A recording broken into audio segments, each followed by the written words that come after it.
Hello, good evening. कैसे हैं आप लोग सभी लोग? क्या एकदम बढ़िया हैं, एकदम अच्छे हैं, एकदम शानदार हैं? तो चलिए फिर शुरुआत करते हैं हम लोग आज की क्लास। यहाँ से जैसा आप लोगों को पता है कि मैं आप लोगों को पढ़ा रहा था यहाँ पर मीडियन के बारे में, और मीडियन का यहाँ तक का क्वेश्चन मैं आप लोगों को कल की क्लास में करवा चुका था, अगर आप लोगों को याद हो तो चलिए थोड़ा सा हम लोग आगे से आज की क्लास की शुरुआत करते हैं। क्वेश्चन नंबर 8 के बाद 9 नंबर से। 9 नंबर क्वेश्चन हमारे सामने ये रहा। ये सीधा सीधा अपने पास क्वेश्चन है। आप लोग आंसर बताइए क्वेश्चन नंबर 9 का। Good evening, good evening, good evening, good evening. मैं भी एकदम अच्छा हूं, एकदम शानदार हूं, आपको पढ़ाने के लिए आ गया हूं। चलिए कीजिए। तूफान भाई हैप्पी बर्थडे, आपको जन्मदिन की हार्दिक शुभकामनाएं। चलिए मुझे एक बात बताइए, आप लोग ये समझने की कोशिश करो और मुझे आंसर बताइए इसके लिए, क्वेश्चन नंबर 9 के लिए सभी लोग।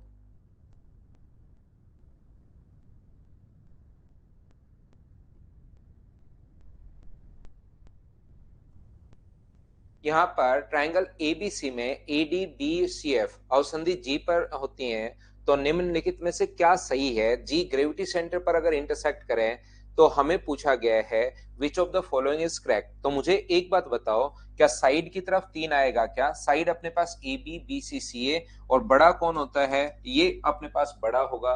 ऑप्शन अपने पास आ जाएगा डी। बोलिए बिल्कुल ठीक है क्या? दूसरी बात मैं आप लोगों को ये भी समझा दूं, मुझे एक बात बताइए, यहां पर ऐसा हम लोगों ने पढ़ा है 4AD plus BE plus C F बड़ा होगा किससे? अपने पास 3AB प्लस अपने पास BC प्लस सी ए से, इससे बड़ा होगा। ये तो बिल्कुल ठीक है। अगर दोनों तरफ मैं 2 का भाग दे दूं, अगर दोनों तरफ मैं 2 से डिवाइड कर दूं, यहां 2 से डिवाइड करोगे तो अपने पास AD प्लस बीई प्लस अपने पास CF है। यहां 2 से डिवाइड करोगे तो अपने पास 1.5, अपने पास यहां पर AB प्लस BC प्लस अपने पास CA है। अगर ये चीज इसके 1.5 गुना से बड़ी है, इसका 2 टाइम, दोनों को मैंने डिवाइड कर दिया 2 से, तो आप लोग ये चीज ध्यान रखना कि अगर अपने पास ऐसा है तो मुझे एक बात बताइए, 2 अपने पास AD plus BE plus CF अगर अभी कभी भी इसके 1.5 गुना से अगर बड़ा है, तो क्या वो इसके 1 गुना से तो बड़ा हमेशा होगा ही होगा क्या? ये बात बताइए मुझे। आप कहोगे सर बिल्कुल होगा। ये चीज अगर इसके 1.5 से अगर बड़ी है, तो क्या 1 टाइम से तो ये बड़ी होनी ही होनी है क्या इधर वाली? तो अपने पास कौन सा ऑप्शन आ गया? तो इस क्वेश्चन के 2 आंसर हैं। ऑप्शन नंबर बी भी एकदम ठीक है और अपने पास ये भी बिल्कुल ठीक है। बताइए ठीक है क्या? अभिषेक, मैंने कहा है भाई आपको, ऐसी प्रॉब्लम्स के लिए पहले जो मदर्स का नंबर है उस पर आप लोग कॉल किया करो, उस पर आप कॉल कर लिया करो, वो आपको प्रॉब्लम सोल्व कर देंगे भाई। तो यहां पर ऑप्शन बी भी ठीक है और ये भी अपने पास ठीक है। चलिए क्वेश्चन नंबर 10, 10 नंबर आप लोग करने की कोशिश करो और मुझे आंसर बताओ।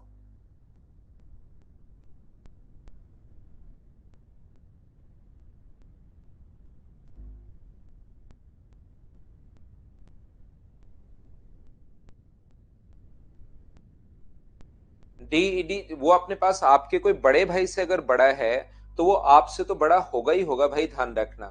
किसी चीज के 1.5 गुना से अगर बड़ा है कोई चीज, तो 1.5 गुना अगर हटा दोगे तो उससे भी बड़ा होगा ही होगा। ऐसे है वो।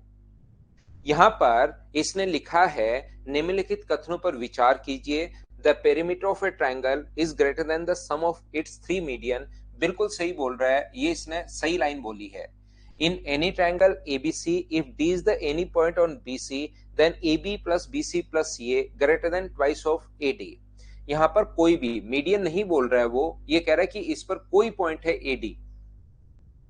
ट्रायंगल ए बी सी में BC is the any point on AD। ये कोई भी पॉइंट अगर इस पर, तो मुझे एक बात बताइए आप लोग सभी लोग, क्या इस ट्रायंगल की अगर मैं बात करूं तो दो साइड्स का सम क्या तीसरी से बड़ा होता है क्या? तो आप कहोगे सर बिल्कुल होता है। AB प्लस BD बड़ा होगा किससे? अपने पास यहाँ पर AB प्लस अपने पास BD, AB प्लस BD बड़ा होगा किससे? अपने पास AD से। ये लीजिए, दो साइड्स का सम हमेशा तीसरी से बड़ा होता है। ऐसे ही इस ट्रायंगल में मुझे एक बात बताइए, AC प्लस CD बड़ा होगा किससे? अपने पास AD से। ट्रायंगल की दो साइड्स का सम हमेशा तीसरे से बड़ा होता है, ऐसा मैंने पहली क्लास में पढ़ाया था। तो इनको अगर आप लोग जोड़ते हो तो एक तो अपने पास ए बी और ए सी तो अपने पास सही है दोनों, ए बी और ए सी, इसको अगर जोड़ोगे तो मुझे बताइए B D plus C D की जगह क्या लिख सकते हो, तो आप कहोगे सर बी सी लिख सकते हो, जो कि ग्रेटर देन होगा ट्वाइस ऑफ ए डी से। क्या दूसरा भी एकदम ठीक है क्या? बोथ फर्स्ट एंड सेकंड दोनों ही राइट हैं, तो ऑप्शन कौन सा आ जाएगा? सी, ये अपने पास आंसर है। उम्मीद है आप लोग सब लोग समझ पाए होंगे, आसान और छोटा क्वेश्चन था ये वाला। तो क्या सभी लोगों को समझ में आ गया है क्या? आगे बढ़ते हैं। हाँ और ना भाई बोलते रहा करो, मैं थ्योरी पढ़ा रहा हूँ, क्वेश्चंस करवा रहा हूँ, थ्योरी पढ़ा रहा हूँ, क्वेश्चंस करवा रहा हूँ, चीजें आपको समझ में आनी शुरू होनी चाहिए। चलिए आप लोग सोल्व कीजिए। अच्छा क्वेश्चन है, क्वेश्चन नंबर 11, आंसर बताइए सभी लोग।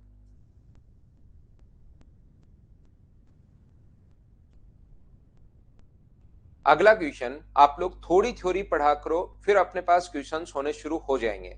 वो तो ललित आपका नोटिफिकेशन आने के बाद ही पता लगेगा भाई, वो तो जब आपके पास नोटिफिकेशन आएगा उसके बाद ही आपको पता लगेगा। थ्योरी पढ़िए, क्वेश्चंस कीजिए, फिर थ्योरी पढ़िए, फिर क्वेश्चंस कीजिए, ऐसे ही चलते रहो।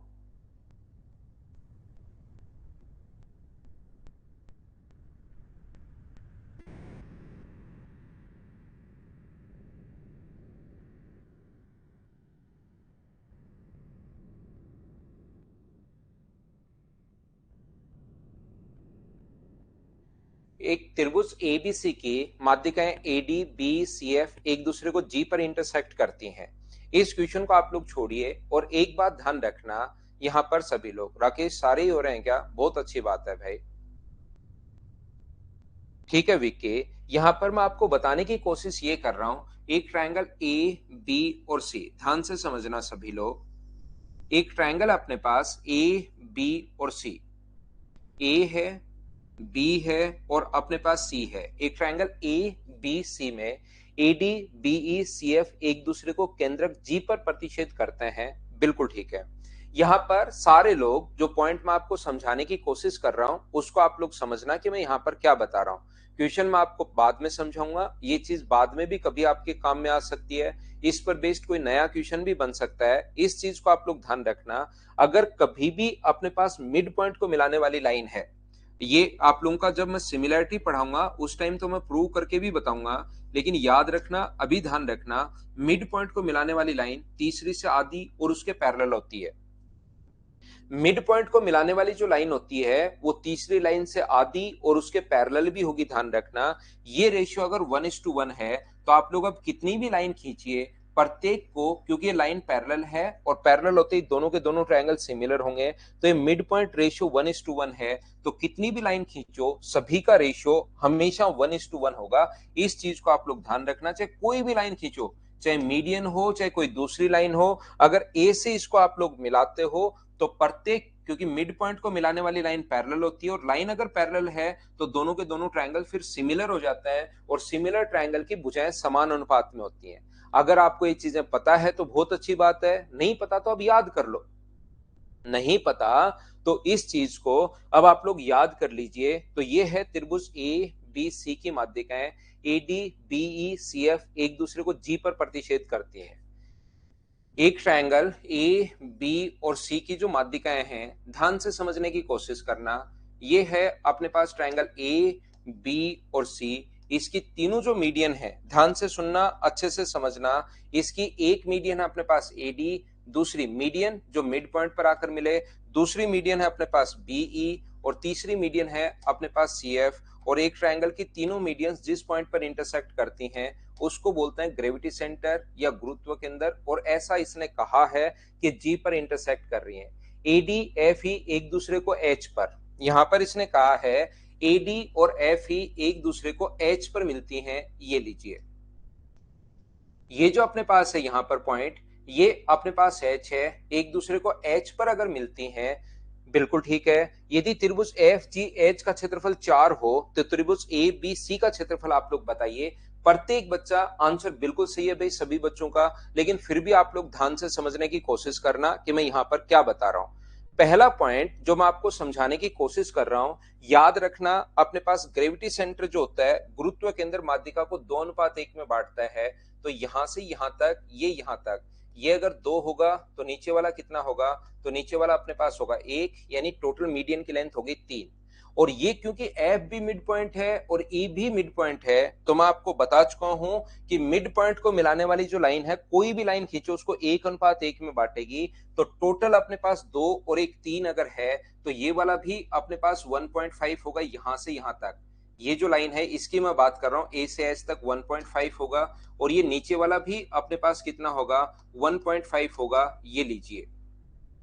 तो मुझे बताओ, ए से एच और एच से जी का रेशियो अगर मैं बनाना चाहूं, ए से एच और एच से जी का रेशियो अगर मैं बनाना चाहूं, तो ये टोटल तो यहां तक अपने पास 2 है, और ए से एच तक अगर 1.5 है, तो क्या ऊपर वाला एच से जी तक, ये देखिए टोटल अपने पास 2 था, ये रहा 2 है, ऊपर वाला 1.5 अगर है, तो नीचे वाला क्या 0.5 बचेगा क्या, आप कहोगे बिल्कुल। या नीचे से सोच लो, ये यहां तक 1.5 है, ये अपने पास 1 है, 1.5 में से 1 घटाओगे तो 0.5, तो इन दोनों का रेशियो 3:1। एक बार क्वेश्चन में यही पूछा हुआ है कि इनका रेशियो आप लोग बताइए, तो 3:1 कहां से, कैसे और क्यों आ गया, ये बात आप लोग प्रत्येक बच्चा बताओ कि सबसे पहले आप लोगों को समझ में आई है क्या। हाँ और ना मुझे भाई बताते रहो, फिर हम लोग आगे बढ़ते रहेंगे।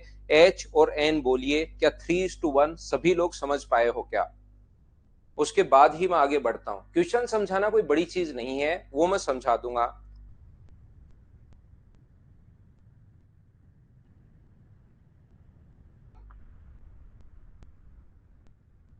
ठीक है, तो ये अगर अपने पास समझ में आया है, वन अपने पास यहां पर जगदीश और दिनेश को नहीं समझ में आया, मैं फिर समझाता हूं। एक चीज याद रखना भाई, एक बार फिर मैं रिवाइज करवा देता हूं। यहां पर अपने पास मिड पॉइंट को अगर, और मीडियन मिड पॉइंट पर आखिरी मिलती है, मिड पॉइंट पर अगर कभी भी है तो ये रेशियो 1:1 होगा, तो इधर से कोई भी लाइन खींचो वो हमेशा मिड पॉइंट पर ही काटती है, सिमिलरिटी से आता है, याद रखना।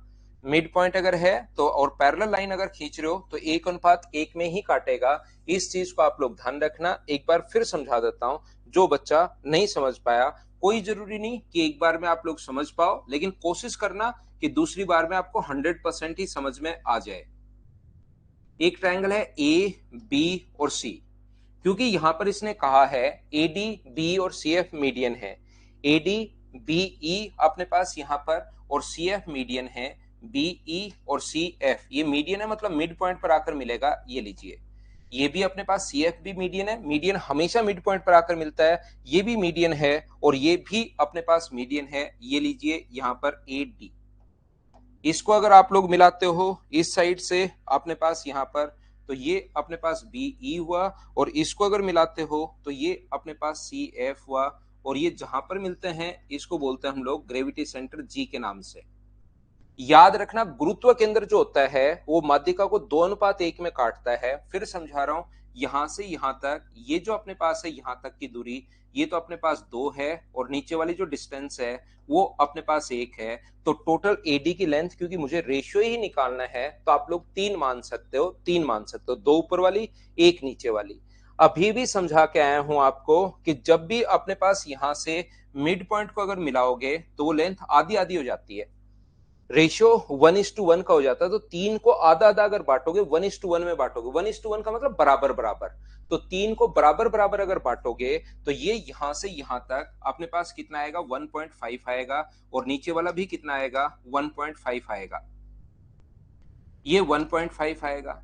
तो टोटल ये पॉइंट पर काट रहा है एच पर, तो मैं बताना चाह रहा हूं आपको कि ए एच और एच जी का जो रेशियो होगा वो कितना होगा, तो ए से एच तक तो 1.5 है, ये लीजिए, और आगे एच से जी तक जो है ये टोटल 2 था, ये टोटल 2 था, यहां तक 2 था, उससे ऊपर 1.5 है, तो 2 में से 1.5 घटाओगे तो क्या 0.5 बचेगा क्या, 5 से कट रहा है 3 बार, और 5 से कट रहा है 1 बार, तो ये जो रेशियो आया वो 3:1 कैसे आ गया। क्या इतनी बात मुझे समझ बताइए, क्या अब तो आप लोग समझ पाए हो क्या कि ट्रायंगल ए बी सी में अगर अपने पास ये यहां से मीडियन हो, मीडियन अगर हो कौन कौन, ए डी मीडियन है अपने पास, बी ई मीडियन है अपने पास, और सी एफ मीडियन है अपने पास, बी ई और सी एफ अगर मीडियन है, तो मुझे बताइए मीडियन अगर है अपने पास, जो ग्रेविटी सेंटर जी पर अगर काटे हैं सी एफ, और ये अगर एच पर काटे, तो ये जो अपने पास रेशियो होगा वो हमेशा अनुपात जो होता है वो 3:1 होता है। क्या इतनी बात आप लोग सभी लोग समझ पाए हो क्या? बताइए मुझे। आ गया समझ में? चलो ठीक है। अब इसने कहा है हम लोगों से कि एफ जी एच का जो एरिया है, देखिए एफ जी एच का एरिया 4 है और ये अपने पास 4 है।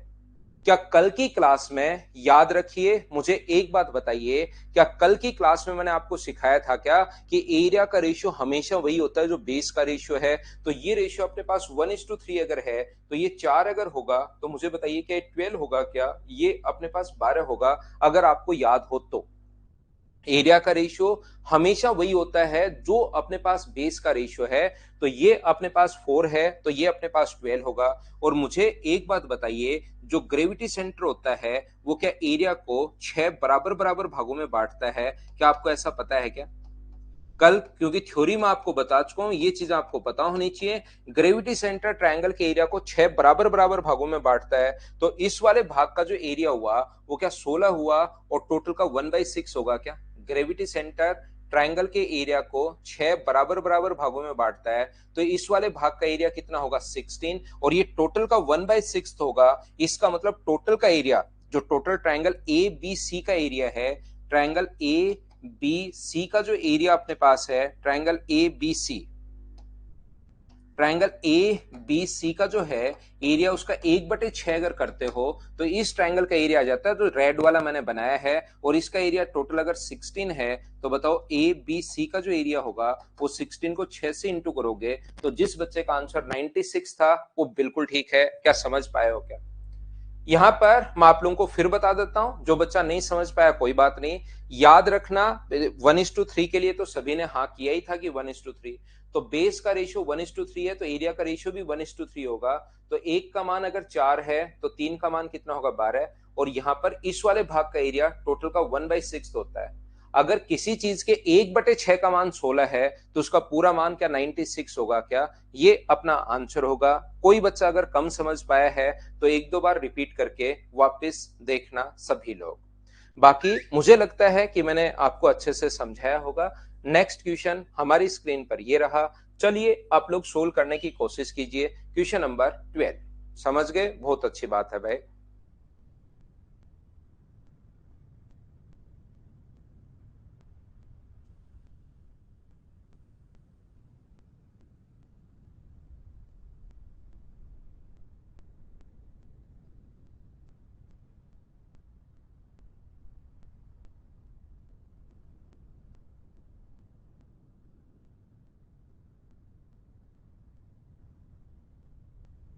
हाँ, ये शुरुआत में तो लगेगा ही। समद्विबाहु त्रिभुज की असमान भुजा 2 सेंटीमीटर है। समान भुजाओं पर खींची गई माध्यिकाएं लंबवत अगर होती हैं तो त्रिभुज का क्षेत्रफल अपने पास क्या होगा? यहां पर अपने पास ये जो ट्रायंगल है ए बी और सी, ध्यान से सुनना आप लोग, इसका एरिया हम लोगों से पूछा है। याद रखना समद्विबाहु त्रिभुज की असमान भुजा, an unequal side of an isosceles triangle is 2 centimetre, median turn from on equal sides are perpendicular, find the area of the triangle. तो ये मुझे बताइए, इसकी साइड अगर 2 है, एक बात एक चीज हमेशा आप लोग ध्यान रखना भाई, अगर अपने पास दो साइड अगर बराबर हैं तो उस पर डालेगी मीडियन की लेंथ भी हमेशा इक्वल होगी। अगर दो साइड बराबर हैं तो उस पर डालेगी मीडियन की जो लेंथ होगी, दो जो इक्वल साइड हैं उन पर डालेगी मीडियन की लेंथ बराबर होगी। यानी ये वाली साइड अगर 2x है तो ये वाला और x है तो ये वाली मीडियन भी टोटल 3x होगी। ये 2x और ये कितना होगा? x। अगर किसी ट्रायंगल की आइसोसेलेस ट्रायंगल अगर है तो उसकी दो भुजाएं हमेशा बराबर अगर हैं तो दो माध्यिकाएं भी बराबर होती हैं, याद रखना। और मैंने क्योंकि 2:1 में बांटता है तो टोटल मीडियन मैंने 3x मान लिया है। तो 3x में 2x होगा, ये x होगा, 2x होगा और x होगा। और ये कोण अपने पास दिया हुआ है 90 डिग्री। ये कोण 90 डिग्री क्यों दिया हुआ है मुझे ये बात बताइए सब लोग मिलकर। कैसे बना लिया हम लोगों ने 90 डिग्री? इसलिए बना लिया क्योंकि अपने पास यहां पर ये जो लिखा हुआ है, यहां पर दोनों एक दूसरे को 90 डिग्री पर काटते हैं, खुद क्वेश्चन में दिया हुआ है। बाइसेक्टर एंगल को डिवाइड करते हैं इन सेंटर में एक सर्किल होता है, ऐसे मीडियन में साइड ट्रायंगल डिवाइड करते समय सर्किल हो, या नहीं नहीं राजीवा ऐसा नहीं होता, राजीवा मृदा इसमें ऐसा कोई भी सर्किल उसको सेंटर मानकर ऐसा कोई सर्किल नहीं बना सकते जो तीनों साइड्स को टच करे या तीनों वर्टिसेस को टच करे। हो सकता है एक को टच करे, एक को टच ही नहीं करे और एक को इंटरसेक्ट करते हुए निकले, तो ऐसा कोई भी हम लोग यहाँ पर नहीं बना सकते, ध्यान रखना। वो इन सेंटर से हम लोग बना सकते हैं, इससे ऐसा कोई सर्किल आप लोग ड्रॉ नहीं कर सकते, नहीं कर सकते, नहीं कर सकते। ऐसा फिर ऐसा बनेगा जो एक को टच करे, एक को इंटरसेक्ट करे, एक के बाहर से निकले या एक के टच ही नहीं करे, ऐसा बनेगा, ध्यान रखना। यहां पर अपने पास यहां पर ये मैं आपको समझाने की, बताने की या सिखाने की कोशिश कर रहा हूं कि ट्रायंगल का एरिया आप लोग बताइए। तो ट्रायंगल का एरिया तो हम लोग बता देंगे, मुझे एक बात बताइए, इस वाले त्रिभुज का क्षेत्रफल क्या आप लोग लिख सकते हो क्या? पहले तो पाइथागोरस थ्योरम से याद करो भाई, जिंदगी का लक्ष्य से 90 डिग्री का अगर कोण है तो क्या पाइथागोरस थ्योरम आप लगा पाओगे क्या? यहां पर पाइथागोरस थ्योरम होती है इसका स्क्वायर 4x स्क्वायर प्लस अपने पास 4x स्क्वायर बराबर 2 का स्क्वायर 4, तो 8x स्क्वायर बराबर अगर अपने पास 4 है तो x स्क्वायर की जो वैल्यू होगी वो अपने पास होगी यहाँ पर 1/2, ये लीजिए, बिल्कुल ठीक है। और इस राइट एंगल ट्राइंगल का जो एरिया होता है, एरिया का फॉर्मूला होता है half into base into height. Half base तो अपने पास 2x है और हाइट अपने पास 2x है। ये राइट एंगल ट्रायंगल के एरिया का फॉर्मूला, मेंसुरेशन किसी बच्चे ने अगर नहीं पढ़ा है तो राइट एंगल ट्रायंगल के एरिया का फॉर्मूला होता है half into base into height, और बेस और हाइट उसको बोलते हैं जो अपने पास 90 डिग्री के पास पास वाली दो साइड होती हैं। तो ये दोनों अपने पास बराबर हैं, तो 2 से 2 कट गया तो ये बन गया 2x स्क्वायर, और ये 2x स्क्वायर है तो x स्क्वायर का मान कितना होगा 1/2। 2 से 2 कट गया तो इसका एरिया अगर 1 है तो टोटल का एरिया क्या 3 होगा क्या? क्योंकि इसका एरिया टोटल का अपने पास 1/3 है। ध्यान से सुनना, जो ग्रेविटी सेंटर होता है वो ट्रायंगल के एरिया को 6 बराबर बराबर भागों में बांटता है। अगर आप लोगों को याद है, अगर आप लोग इस चीज को जानते हो तो ध्यान रखना, ग्रेविटी सेंटर ट्रायंगल के एरिया को 6 इक्वल पार्ट्स में डिवाइड करता है, 6 बराबर बराबर भागों में बांटता है। तो इन दो 1/6 और 1/6 को अगर आप लोग जोड़ लेते हो तो इस वाले भाग का क्षेत्रफल क्या टोटल का 1/3 होगा क्या? तो टोटल के एरिया का 1/3 बराबर अगर 1 आया है तो टोटल का एरिया निकालना है तो इंटू कर देंगे 3 से, ये अपने पास आंसर आ गया। बोलिए बिल्कुल ठीक है क्या? ये अपना आंसर आ गया है। उम्मीद है हाँ ना भाई बोलते रहा करो, उसी से चीजें मुझे समझ में आएंगी, ऐसे तो मुझे कैसे पता लगेगा। एच और एन आप लोग बोलते रहा करो, मुझे बताते रहा करो कि आपके समझ में आया है या नहीं आया। सभी लोग समझ गए? बिल्कुल ठीक है। हम लोग आगे बढ़ रहे हैं और नेक्स्ट जो क्वेश्चन है उसको हम लोग पढ़ने की कोशिश करते हैं। क्वेश्चन नंबर 12 के बाद 13 नंबर। लास्ट स्टेप मैं फिर समझा देता हूं, देखिए किसी बच्चे को नहीं समझ में आया तो। पहली बात तो पाइथागोरस थ्योरम तो आपको याद होनी चाहिए। पहली बात, अपने पास किसी भी ट्रायंगल में माध्यिकाएं त्रिभुज के क्षेत्रफल को 6 बराबर बराबर भागों में बांटती है, तो इस वाले भाग का जो क्षेत्रफल होगा 1/6 और 1/6 अगर जोड़ोगे तो इसका एरिया अगर अपने पास टोटल का 1/3 होता है। पहली बात तो ये याद रखना। दूसरा, अपने पास यहां पर ये जो लिखा हुआ है माध्यिकाएं दोनों अगर आइसोसेलेस ट्रायंगल है तो दो मीडियन बराबर होती हैं। ये 3x है तो ये भी 3x होगा, तो ये 2x, ये x है, ये 2x और ये x है। यहाँ पर पाइथागोरस 90 डिग्री का कोण इसने खुद ने क्वेश्चन में दिया हुआ है, तो यहां से पाइथागोरस थ्योरम से इसका स्क्वायर प्लस इसका स्क्वायर बराबर इसका square.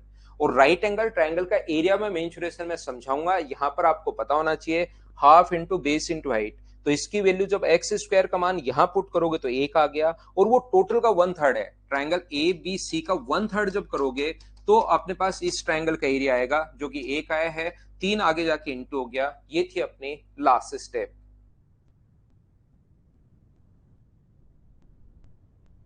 Shubham Singh, unequal side दी हुई है, an unequal sides of isosceles triangle, उसमें दो साइड बराबर होती हैं और एक साइड बराबर नहीं होती, वो हम लोगों को यहां पर गिवन है। नेक्स्ट क्वेश्चन, क्वेश्चन नंबर 13 आप लोग करने की कोशिश करो और मुझे आंसर बताइए। 90 डिग्री के पास पास वाली साइड जो होती है विकास, वो होती है बेस और हाइट। तो देखो 90 डिग्री के पास पास वाली दो साइड कौन सी है ट्रायंगल की? बिल्कुल, आलोक सिंह ने बढ़िया आंसर बताया। मुझे बताओ क्या यहाँ पर 10 का स्क्वायर प्लस 24 का स्क्वायर बराबर, क्या अपने पास यहाँ पर 26 का स्क्वायर हो रहा है क्या? हो रहा है या नहीं हो रहा है, ये बात मुझे जरूर बताना आप लोग। 10 का स्क्वायर प्लस 24 का स्क्वायर बराबर 26 का स्क्वायर अगर हो रहा है तो एरिया का फॉर्मूला फिर वो मत लगाना, उसमें टाइम लग जाएगा बड़े वाले फॉर्मूले में। फिर आप लोग ये लगाना, ये ज्यादा ठीक है, इसमें अपना टाइम बचता है। क्या सर मुझे अगर ध्यान नहीं रहा और गलती से अगर मैं वो फॉर्मूला लगा लूं तो आंसर आएगा या नहीं आएगा? 100% आंसर आएगा भाई, चाहे इससे सोल्व कर लो चाहे उससे सोल्व कर लो। तो आप लोगों को जब दोनों से ही आंसर आना है तो क्यों ना उससे किया जाए जिससे अपने पास टाइम कम लगता है। तो ये है क्वेश्चन नंबर अपने पास 13। इसका आंसर मुझे उम्मीद है आप लोग सभी बच्चे खुद से ही आसानी से आप लोग कर लोगे। क्या ये थ्योरी आप लोग पढ़िए, थ्योरी अगर पढ़ लोगे तो सारे क्वेश्चंस लगभग 90% क्वेश्चंस आप मुझसे पहले करना शुरू कर दोगे, और यही क्वेश्चन नहीं नए क्वेश्चंस आप लोग खुद कर पाओगे। लेकिन थ्योरी तो भाई आप लोगों को पढ़नी पड़ेगी। थ्योरी कंप्लीट, आपको थ्योरी पहले थ्योरी पढ़ो फिर क्वेश्चंस करो।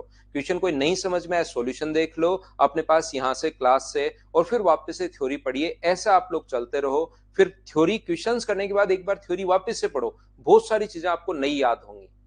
थ्योरी पढ़ो, क्वेश्चंस करो, क्वेश्चंस करो, थ्योरी पढ़ो, और इस टाइम नेक्स्ट क्वेश्चन करो। क्वेश्चन नंबर 14 आप लोग करने की कोशिश कीजिए सभी लोग। हाँ बिल्कुल सेवा सिंगल, बिल्कुल सही बोल रहे हो आप।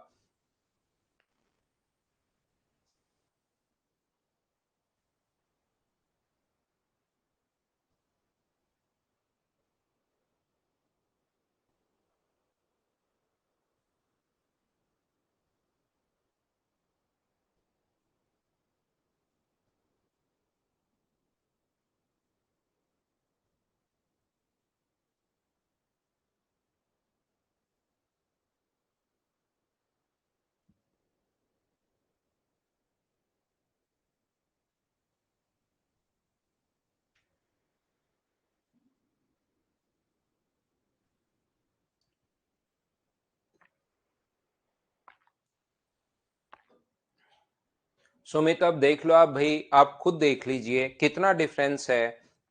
आप लोग, आपको बिल्कुल समझ में नहीं आ रहा है, एक बच्चे को पूरा सब कुछ समझ में आ रहा है। तो इसमें आप खुद देख लीजिए कि भाई आपसे गलती कहां हो रही है। ये तो आपको देखना पड़ेगा, ऐसा हो ही नहीं सकता अगर आपको थ्योरी याद हो। ये क्वेश्चन नहीं बना राजेश, मैं वो समझा दूंगा, लेकिन ऐसा नहीं है कि पिछला समझ में कुछ नहीं आया इसका मतलब थ्योरी आपने बिल्कुल भाई, थ्योरी की क्लास में भी नहीं थे आप। ये मैं 100% बता रहा हूं पांडे साहब, आपको आपको खुद के प्रति ईमानदार रहना पड़ेगा भाई। अगर सिलेक्शन चाहते हो तो, या एडमिशन लेके सिर्फ पेरेंट्स को ही दिखाना है कि भाई मैंने एडमिशन तो ले रखा है, किस्मत मेरी खराब है इसके कारण मेरा सिलेक्शन नहीं हुआ, तो वो अलग बात है। लेकिन रियल में ध्यान रखना कि आप खुद देख लीजिए। कोलकाता से ले रहे हैं क्या? ठीक है सुमित कुमार पांडे, थ्योरी आपने अगर नहीं है तो फिर आपको नहीं, पिछला क्वेश्चन में आप बताओ पूरी थ्योरी है 2/3 M1 M2, उसमें अपने पास बताइए क्या समझ में नहीं आया। थ्योरी को समझना नहीं आनंद, थ्योरी को तो याद करना है मेरे भाई। यहां पर थ्योरी बार बार आपको पढ़नी पड़ेगी, नहीं तो आपके समझ में बिल्कुल मैं आपको समझा नहीं पाऊंगा। एक 13 है, एक 9 है, एक 10 है। जी अगर इसका ग्रेविटी सेंटर अगर है तो मुझे एक बात बताइए, क्या आप लोग यहां से यहां तक इसको आगे बढ़ाएं तो क्या वो मिड पॉइंट पर आकर मिलेगा क्या? और वो आकर मिला मान लो डी पर। अगर एजी को मिलाकर आगे बढ़ाओगे तो वो अपने पास डी पर आकर मिला। ये भी 5 है, ये भी अपने पास 5 है। और क्या इसी ट्रायंगल में आप लोग अपोलोनियम थ्योरम लगा दीजिए।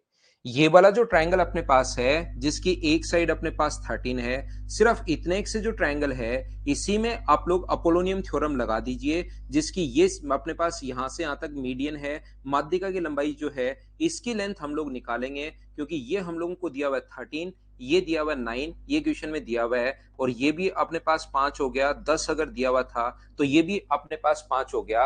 अब मुझे बताओ क्या आप लोग इसमें,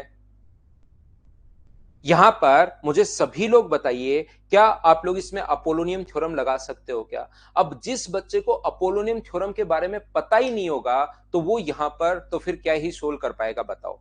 अगर अपोलोनियम थ्योरम पता है, मैंने आपको क्वेश्चन समझा दिया, आपने आगे बढ़ाया तो ये अपने पास अपोलोनियम। अब इसके बाद यहां आते आपको खुद को पता होना चाहिए कि हाँ यार अच्छा ऐसे करना था क्वेश्चन। लेकिन इसके बाद की चीजें तो आपके दिमाग में पहले से आनी चाहिए। अब कुछ भी समझाने का है नहीं, आपको सोल्व करना है यहां पर। लगभग कोशिश तो ये रहती है कि हाँ मुझे क्वेश्चन छोड़ देना चाहिए कि अब आप लोग खुद एक्स का मान निकालो।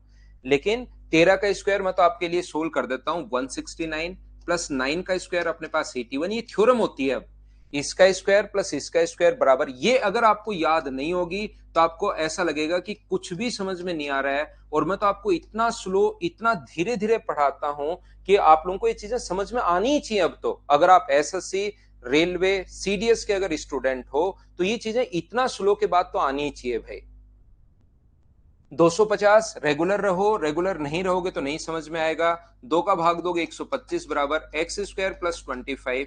एक्स स्क्वायर का जो मान होगा वो अपने पास होगा 100, तो एक्स की वैल्यू कितनी होगी 10। एक एक चीज मैं आपको समझाते हुए जा रहा हूं। ये अगर 10 है तो रेशियो होता है 2:1। ये अगर 10 है तो ये ऊपर वाला क्या 20 होगा क्या, क्योंकि अनुपात जो होता है वो 2:1 होता है। एक का मान 10 आ गया है, 2 की वैल्यू पूछी है, तो ये अपने पास आंसर आ गया 20। बोलिए सब लोग समझ पा रहे हो क्या, बताओ भाई।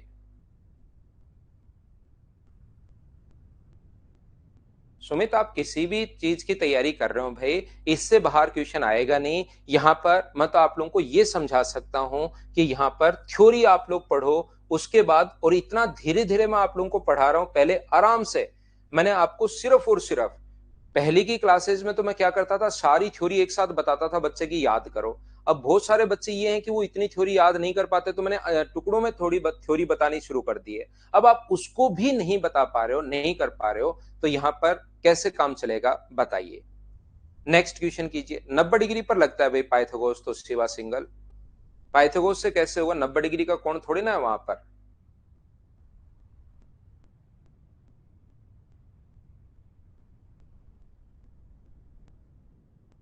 ये तो विश्वा ग्रेविटी सेंटर से होकर कोई लाइन अगर जाती है तो मिड मिड पॉइंट पर ही मिलती है, ऐसा हम लोगों ने क्लास में प्रूव किया है। ये जो चीज है ये क्लास में हम लोगों ने प्रूव किया है कि मिड पॉइंट से अगर जाएगी तो अपने पास ग्रेविटी सेंटर से अगर जाएगी तो वो सामने जाकर मिड पॉइंट पर ही मिलेगी।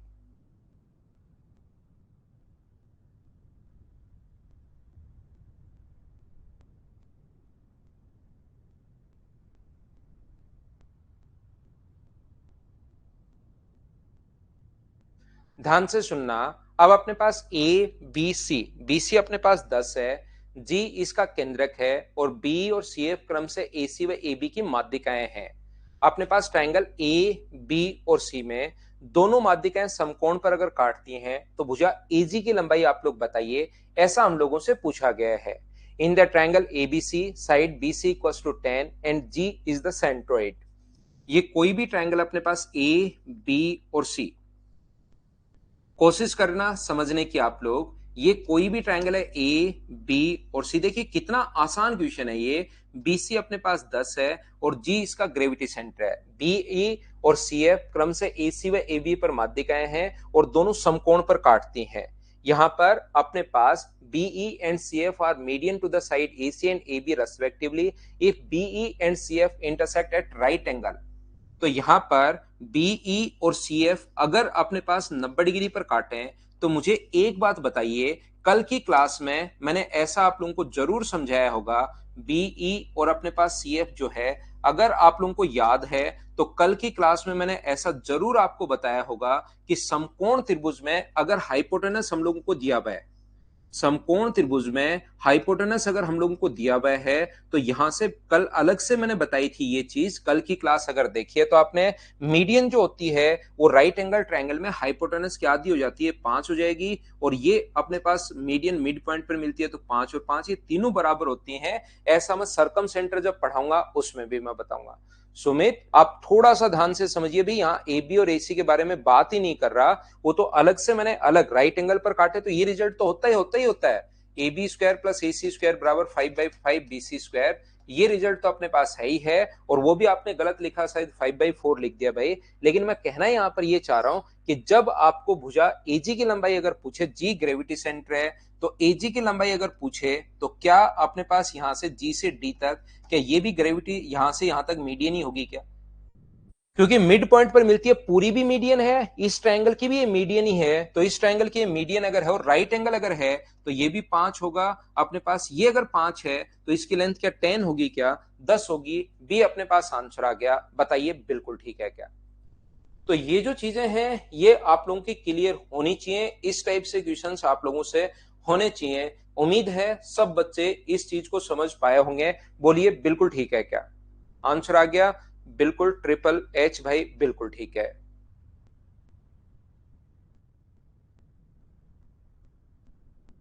नेक्स्ट क्वेश्चन हमारी स्क्रीन पर ये रहा। चलिए आप लोग क्वेश्चन करने की कोशिश करो, थ्योरी पढ़ो क्वेश्चंस करो, थ्योरी पढ़ो क्वेश्चंस करो, ज्योमेट्री आपके दिमाग में 100% बैठ जाएगी भाई। लेकिन ये देखिए, एक तरीका होता है कंपटीशन को क्लियर करने का। अगर ये चीज एक बार में देखो, आप लोग हमेशा ध्यान रखना, चाहे एकेडमिक में ले लो, चाहे आप लोग कहीं पर भी ले लीजिए, ये दुनिया इसी तरीके से बनी है। चाहे आप लोग यहाँ पर मान लो कोई बिजनेस कर लो, आप अपने फादर से बात कर लीजिए।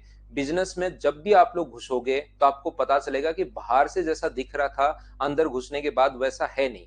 उसको आप लोगों को एक बार जाना पड़ेगा, दूसरी बार करना पड़ेगा, तीसरी बार करना पड़ेगा, लॉस में भी बैठे रहना पड़ेगा, प्रॉफिट में भी बैठे रहना पड़ेगा, नो प्रॉफिट नो लॉस में भी बैठे ही रहना पड़ेगा बिजनेस के अंदर।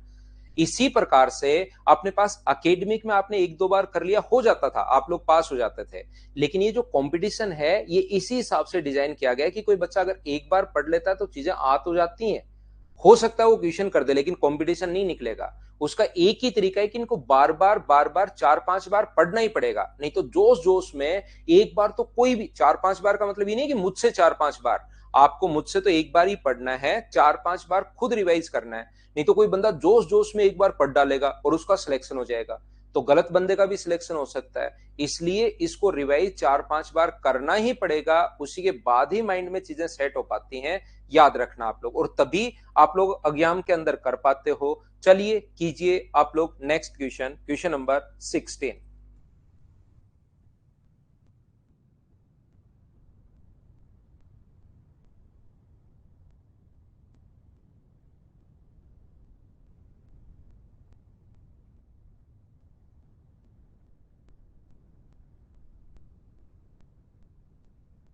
नहीं नहीं भाई, इनको अलग अलग ही डालेंगे हम लोग, इनको अलग अलग फाइल वाइज ही हम लोग डालेंगे। अब की बार इसी टाइप से कीजिए आप लोग, क्योंकि एक साथ फिर थ्योरी फिर क्वेश्चंस करवाना फिर वो अलग अलग हो जाता है। अब हम लोग इसी टाइप से इसको करते हैं कि अलग अलग ही डालें इसकी थ्योरी और क्वेश्चंस।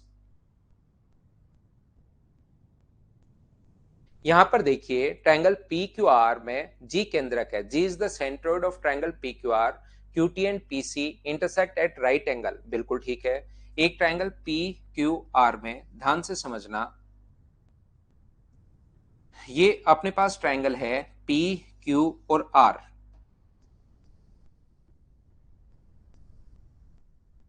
पी है, क्यू है, आर है। यहां पर जी इसका ग्रेविटी सेंटर है, क्यूटी और पीएस एक दूसरे को, अपने पास क्यूटी और पीएस जो कि मीडियन है, एक तो क्यूटी है और एक पीएस है, एक मीडियन अगर है, एक दूसरे को समकोण पर काट रहे हैं, बिल्कुल ठीक है। क्यूटी की वैल्यू मान लो ये अपने पास सेंट्रोइड जी है, क्यूटी की वैल्यू अगर 27 है तो 2:1 होता है, तो 3 का मान 27 है तो 2 का मान 18 और 1 का मान 9। यहां पर अपने पास पीएस का मान 18 है, तो 2:3 में अगर बांटोगे तो 3 की वैल्यू 18 है, तो 2 का मान अपने पास होगा 12 और इसकी वैल्यू होगी अपने पास 6। हम लोगों से पूछा गया है कि आप लोग बताइए कि आरटी की लंबाई आप लोगों को ज्ञात करनी है, और ये अगर एक दूसरे को समकोण पर प्रतिच्छेद करती हैं, ये अपने पास राइट एंगल पर अगर काट रही हैं, तो मुझे बताइए अब की बार सिवा सिंगल जो आप लोग पिछले 5-6 दिन से चिल्ला रहे हो भाई कि पाइथागोरस पाइथागोरस, वो तब लगती है जब समकोण बने, तो वो अब की बार लगेगी भाई। जब आपको लगा कि सर पाइथागोरस पाइथागोरस तो कहीं ना कहीं लगाना जरूरी था, तो वो यहां पर अपने पास लगेगी पाइथागोरस थ्योरम। ये अपने पास जो लगेगी पाइथागोरस थ्योरम से क्या लिख सकते हो, वैसे तो आपको पता होगा, बहुत सारे बच्चों को तो ट्रिपलेट्स की 15 होता है, या मैं लिख देता हूँ 12 का स्क्वायर 144 और 9 का स्क्वायर 81। पाइथागोरस थ्योरम से इसका स्क्वायर प्लस इसका स्क्वायर बराबर इसका स्क्वायर, जो कि हुआ 225, और 225 किसका रूट है 15 का, तो ये भी 15। तो अपने पास मीडियन मिड पॉइंट पर मिलती है, तो ये भी 15 होगा। 15 और 15 ये अपने पास आंसर आ गया है। हाँ और ना बताइए, क्या आप लोग सभी लोग समझ पाए हो क्या?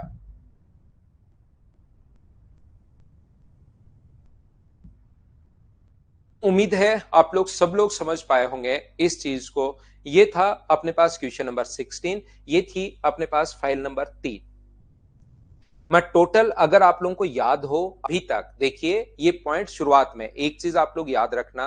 मान लो कोई भी बुक है, आपको लगता है कि सर मुझे इंग्लिश नहीं आ रही, शुरुआत हर चीज की टफ होती है, ऐसा ही बनी है प्रकृति।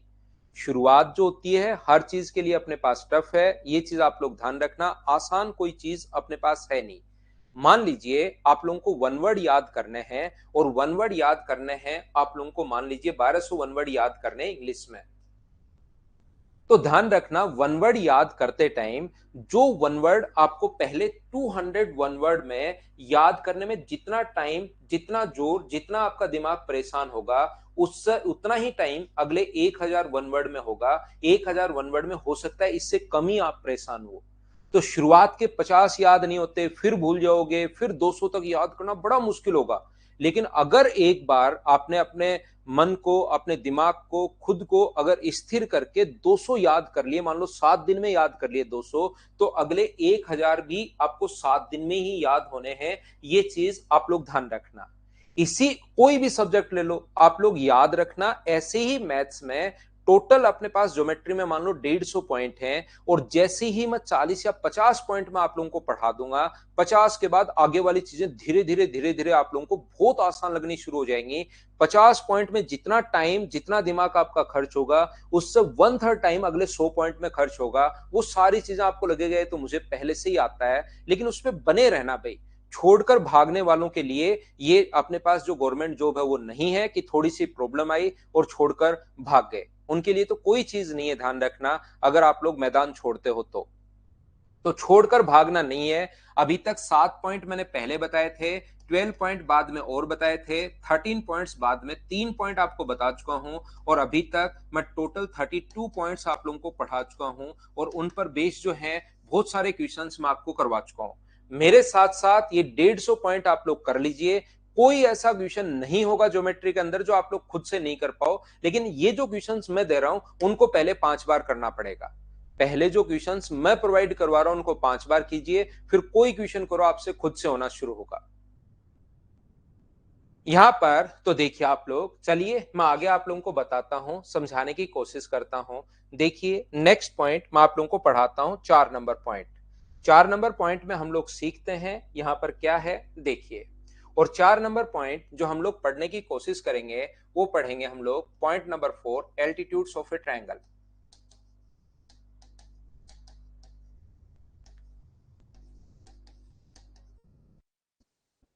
त्रिभुजों के शीर्षलंब। चलिए इसको अब हम लोग सीखते हैं अच्छे से। त्रिभुजों के शीर्षलंब जैसा आप लोगों को पता है, वही जो अपने पास 10-12 पॉइंट हैं, एक बार आपको पढ़ने में ज्यादा लगेगा कि इसके बाद अच्छा ये पॉइंट, इसके बाद ये पॉइंट, इसके बाद ये पॉइंट, सर ये तो ज्यादा हो रहा है। लेकिन लास्ट में मैं वापस वो 12 या 13 पॉइंट वापस, या 10 पॉइंट जितने भी हैं वो वापस मैं रिवाइज करवा दूंगा, तो आपको लगेगा कि हाँ यार ये तो चीज आसान है, और फिर उन पर बेस्ड मैं क्वेश्चंस करवा दूंगा, तो चीजें आप लोगों को और समझ में आएगी। ठीक है ना। तो चलिए हम लोग शुरुआत करते हैं। एल्टीट्यूड्स के बारे में हम लोग पढ़ेंगे, त्रिभुजों के शीर्षलंब के बारे में पढ़ेंगे, और इसके जितने भी पॉइंट हैं वो सारे के सारे पॉइंट मैं आपको समझाने की कोशिश करता हूं।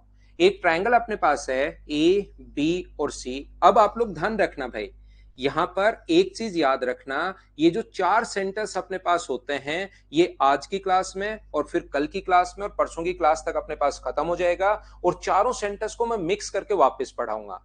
तो जब 2 पॉइंट मैं अभी तक पढ़ा, 3 पॉइंट पढ़ा चुका हूं, बेसिक पढ़ा चुका हूं, इन सेंटर पढ़ा चुका हूं, सेंट्रोइड के बारे में मैं आप लोगों को पढ़ा चुका हूं, तो अब आपके दिमाग में जब एल्टीट्यूड पढ़ाऊं तो ओनली एल्टीट्यूड याद रखना। अपने पास जब भी हम लोग एल्टीट्यूड पढ़ें तो ओनली ओनली और ओनली ओनली एल्टीट्यूड्स के बारे में ध्यान रखना। अब मीडियन क्या होती है, एंगल बाइसेक्टर क्या होता है, भूल जाओ उसको, बाद में वापस चारों साथ पढ़ाऊंगा तो अपने आप आएगा। अभी सिर्फ एल्टीट्यूड के बारे में देखना आप लोग। तो यहां पर किसी भी ट्रायंगल में किसी वर्टेक्स से सामने वाले साइड पर 90 डिग्री का कोण बनाने वाली जो लाइन होती है, ये अपने पास ध्यान रखना, इस चीज को हम लोग बोलते हैं एल्टीट्यूड। किसी भी वर्टेक्स से सामने वाली साइड पर 90 डिग्री का कोण बनाने वाली जो लाइन होगी उसको हम लोग बोलते हैं एल्टीट्यूड। इसको हम लोग बोलते हैं शीर्षलंब। कभी कभार ओनली लंब भी नाम आ जाता है या शीर्षलंब, वो बात एक ही है। ये चीज अपने पास होती है शीर्षलंब। सबसे पहली बात ये ध्यान रखना। दूसरा पॉइंट अपने पास क्या है कि सीबी वर्टेक्स से सामने वाली साइड पर 90 डिग्री का कोण बनाने वाली जो लाइन होती है उसको हम लोग बोलते हैं एल्टीट्यूड। तो मुझे बताओ एक ट्रायंगल में कितने एल्टीट्यूड होंगे? तो आप लोग तुरंत बोलोगे कि सर एक ट्रायंगल में 3 एल्टीट्यूड होंगे। ए है, बी है और सी है। एक ट्रायंगल में 3 एल्टीट्यूड्स होंगे। इस वर्टेक्स से सामने वाली साइड पर 90 डिग्री का कोण बनाने वाली लाइन एल्टीट्यूड है। इस वर्टेक्स से सामने वाली साइड पर 90 डिग्री का कोण बनाने वाली लाइन एल्टीट्यूड है। और इस वर्टेक्स से सामने वाली साइड पर 90 डिग्री का कोण बनाने वाली लाइन एल्टीट्यूड है। बहुत सारी इंपॉर्टेंट चीजें मैं इसमें आप लोगों को पढ़ाने वाला हूं, बहुत सारी चीजें मैं आपको बताने वाला हूं। तो इन चीजों को आप लोग ध्यान रखना, याद रखना। किसी भी वर्टेक्स से सामने वाली साइड पर 90 डिग्री का कोण बनाने वाली लाइन एल्टीट्यूड और एक ट्रायंगल के तीनों एल्टीट्यूड जिस पॉइंट पर इंटरसेक्ट करते हैं उसको हम लोग बोलते हैं ऑर्थोसेंटर यानी कि लंब के अंदर। एक ट्रायंगल के तीनों एल्टीट्यूड्स जिस पॉइंट पर इंटरसेक्ट करते हैं उस चीज का जो नाम होगा उसको हम लोग बोलेंगे ऑर्थोसेंटर यानी कि लंब के अंदर हम लोग बोलते हैं। ये आप लोग ध्यान रखना, इसको आप लोग याद रखना। किसी भी वर्टेक्स से सामने वाले साइड पर 90 डिग्री का कोण बनाने वाली जो लाइन होगी वो होगी एल्टीट्यूड। और एल्टीट्यूड अपने पास ट्रायंगल में होते हैं तीनों एल्टीट्यूड जिस पॉइंट पर इंटरसेक्ट करते हैं उसको बोलते हैं ऑर्थोसेंटर और लंब के अंदर। ये है अपने पास पॉइंट नंबर 2। चलिए मैं आगे बढ़ता हूं और पॉइंट नंबर 3 आपको समझाने की कोशिश करता हूं। ये उम्मीद है छोटे छोटे पॉइंट्स हैं, ये बात आपको समझ में आई होगी। ये इनके नाम है जो आपको याद रखना है। इसमें समझाने की मुझे ऐसा कुछ है नहीं कि मैं आपको समझाऊं। ये चीज आप लोग ध्यान रखना कि यहां पर ये इनके नाम है जो आप लोगों को पता होना जरूरी है। ध्यान रखना भाई सभी लोग। यहां पर अगर मैं 3 नंबर पॉइंट की बात करता हूं, पॉइंट नंबर 3 देखिए आप लोग। पॉइंट नंबर 3 जो है अपने पास, एक ट्राइंगल अपने पास ए, बी और सी। ध्यान से सुनना, सीखने की कोशिश करना आप लोग। एक ट्रायंगल अपने पास ए है, बी है और सी है। इस वर्टेक्स से सामने वाले साइड पर 90 डिग्री का कोण बनाने वाली लाइन एडी जो है वो अपने पास एल्टीट्यूड होगा। मान लीजिए एडी एल्टीट्यूड है। इस वर्टेक्स से सामने वाली साइड पर 90 डिग्री का कोण बनाने वाली लाइन बीई जो है वो एल्टीट्यूड है। और इस वर्टेक्स से सामने वाली साइड पर 90 डिग्री का कोण बनाने वाली जो लाइन है सी एफ जो है वो अपने पास एल्टीट्यूड है। और एल्टीट्यूड जहां पर मिलते हैं उसको बोलते हैं हम लोग ऑर्थोसेंटर। मैं क्या समझाने की कोशिश कर रहा हूं? मैं आपको यह बताने की कोशिश कर रहा हूं एक ट्रायंगल, बार बार मैं बोलूंगा एक ही चीज बार बार मैं बोलता रहता हूं और एक स्टेप आगे बढ़ जाता हूं, जिससे चीजें एक दूसरे से रिलेट करके पढ़ाने में थोड़ा सा ठीक रहता है। अपने पास मान लो इस वर्टेक्स से सामने वाले साइड पर 90 डिग्री का कोण बनाने वाली लाइन एल्टीट्यूड है। इस वर्टेक्स से सामने वाली साइड पर 90 डिग्री का कोण बनाने वाली लाइन एल्टीट्यूड है। और इस वर्टेक्स से सामने वाली साइड पर 90 डिग्री का कोण बनाने वाली लाइन एल्टीट्यूड है। और एक ट्रायंगल के तीनों एल्टीट्यूड जिस पॉइंट पर इंटरसेक्ट करते हैं उसको बोलते हैं हम लोग ऑर्थोसेंटर। अगर आपको समझाने के लिए मैं एक एल्टीट्यूड अगर हटा दूं तो मुझे एक चीज बताइए, एक चतुर्भुज के चारों कोणों का योग कितने डिग्री होता है? एक क्वाड्रिलेटरल के चारों एंगल्स का जो सम होता है वो अपने पास कितने डिग्री होता है? तो याद रखना, एक ट्रायंगल के चारों एंगल्स का, एक क्वाड्रिलेटरल, सॉरी ट्रायंगल नहीं, एक क्वाड्रिलेटरल के, एक चतुर्भुज के चारों कोणों का योग कितने डिग्री होता है? तो आप कहोगे सर चारों कोणों का योग होता है 360 डिग्री। एक चतुर्भुज के चारों कोणों का जो योग होता है वो कितने डिग्री होगा? 360 डिग्री। यहां पर क्यों होता है 360? 360 इसलिए होता है, हर चीज जैसे आप लोग देखो उससे पहले क्यों लगा दो आप लोग। क्यों होता है? क्योंकि इसके अंदर की तरफ दो ट्रायंगल बनते हैं। लाइन खींच दोगे तो एक ट्रायंगल 180, दूसरा ट्रायंगल भी 180। 180 और 180 दोनों को जोड़ोगे तो 360। और ये भी याद रखना, वर्टिकली अपोजिट एंगल शीर्षाभिमुख जो कोण होते हैं वो हमेशा बराबर होता है। शीर्षाभिमुख कोण हमेशा बराबर होते हैं। Vertically opposite angle always equal होंगे, ये चीज भी आप लोग ध्यान रखना। तो मुझे एक बात बताओ, यहां पर ए, एफ, ओ और ई जो ट्रायंगल है इसके, इस चतुर्भुज के चारों कोणों का योग जो होगा वो कितने डिग्री होगा? मैं आपसे पूछना चाह रहा हूं, ये जो अपने पास चतुर्भुज बन रहा है इसके चारों कोणों का जो योग होगा वो क्या अपने पास 360 डिग्री होगा? बोलिए बिल्कुल ठीक है क्या? बिल्कुल 360 डिग्री होगा। ये भी 90 डिग्री है, ये भी अगर 90 डिग्री है तो मुझे ये बात बताइए, ये वाला 90 90 180 है तो इन दोनों का सम भी 180 होना चाहिए। इस वाले को एंगल ए अगर मैं मानूं तो ये वाला जो कोण होगा वो मुझे बताओ क्या 180 माइनस ए होगा? बताइए बिल्कुल ठीक है क्या? ये 180 माइनस ए, दो का कोण 90 और 90 अगर 180 है तो इन दोनों का सम भी अपने पास 180 होना जरूरी है, और 180 होना जरूरी है तो ये अगर ए होगा तो ये 180 माइनस ए, और वर्टिकली अपोजिट एंगल बराबर होते हैं, शीर्षाभिमुख कोण बराबर होते हैं। तो मुझे बताइए ये वाला एंगल भी क्या 180 माइनस ए हो गया है? बताइए आप लोग समझ पाए हो क्या? तो यहां पर तीसरा पॉइंट अपने पास यही है, और वो पॉइंट क्या है? एंगल बी ओ सी बराबर कितने डिग्री होगा? 180 माइनस ए होगा। ए ओ सी अगर कोई एंगल पूछेगी ए ओ सी बताइए तो वो कितने डिग्री होगा? तो वो अपने पास 180 माइनस बी होगा। और अगर कोई भी बंदा ए ओ बी पूछता है तो वो कितने डिग्री होगा? 180 माइनस सी होगा। ऑर्थो सेंटर पर बना एंगल 180 माइनस ए, 180 माइनस बी और 180 माइनस सी होता है। ये चीज आप लोगों को ध्यान रखनी है, ये चीज आप लोगों को याद रखनी है। बोलिए बिल्कुल ठीक है क्या? हाँ और ना बताइए, क्या आप लोग समझ पाए हैं क्या? ऑर्थो सेंटर पर बना एंगल 180 माइनस ए, 180 माइनस बी और 180 माइनस सी। ध्यान रखना आप लोग। चलिए हम लोग आगे बढ़ते हैं। 3 के बाद क्वेश्चन नंबर अपने पास 4 नंबर। क्वेश्चन नहीं, पॉइंट मैं आपको समझा रहा हूं, चीजें मैं आपको सिखा रहा हूं। पॉइंट नंबर 4 चलिए पढ़ाने की कोशिश करता हूं। याद रखना अपने पास एक ट्रायंगल अगर है अपने पास ए बी और सी। चलिए एक इंपॉर्टेंट कॉन्सेप्ट मैं समझाता हूं, ये थोड़ा सा भाई लेकिन कम समझ में आएगा आपको। देखिए एक ट्रायंगल अपने पास ए है, बी है और सी है। ये लीजिए ए बी और सी, ध्यान से समझना ए बी और सी। याद रखना अगर किसी भी क्वाड्रिलेटरल के चारों वर्टेक्स सर्किल की सरकमफ्रेंस पर हैं, याद रखना किसी भी क्वाड्रिलेटरल के चारों वर्टेक्स सर्किल की अगर सरकमफ्रेंस पर हैं तो इसको साइक्लिक क्वाड्रिलेटरल हम लोग बोलते हैं। और साइक्लिक क्वाड्रिलेटरल के अपोजिट एंगल्स का जो सम होता है वो हमेशा 180 डिग्री होता है। क्यों होता है मैं सर्किल में पढ़ाऊंगा, अभी आप लोगों को याद रखना है। ये चीज आप लोग ध्यान रखना, ये यूट्यूब पर भाई मैंने नहीं पढ़ा है तो इस चीज को आप लोग समझिए अच्छे से, ढंग से, बढ़िया तरीके से मैं बताना क्या चाह रहा हूं।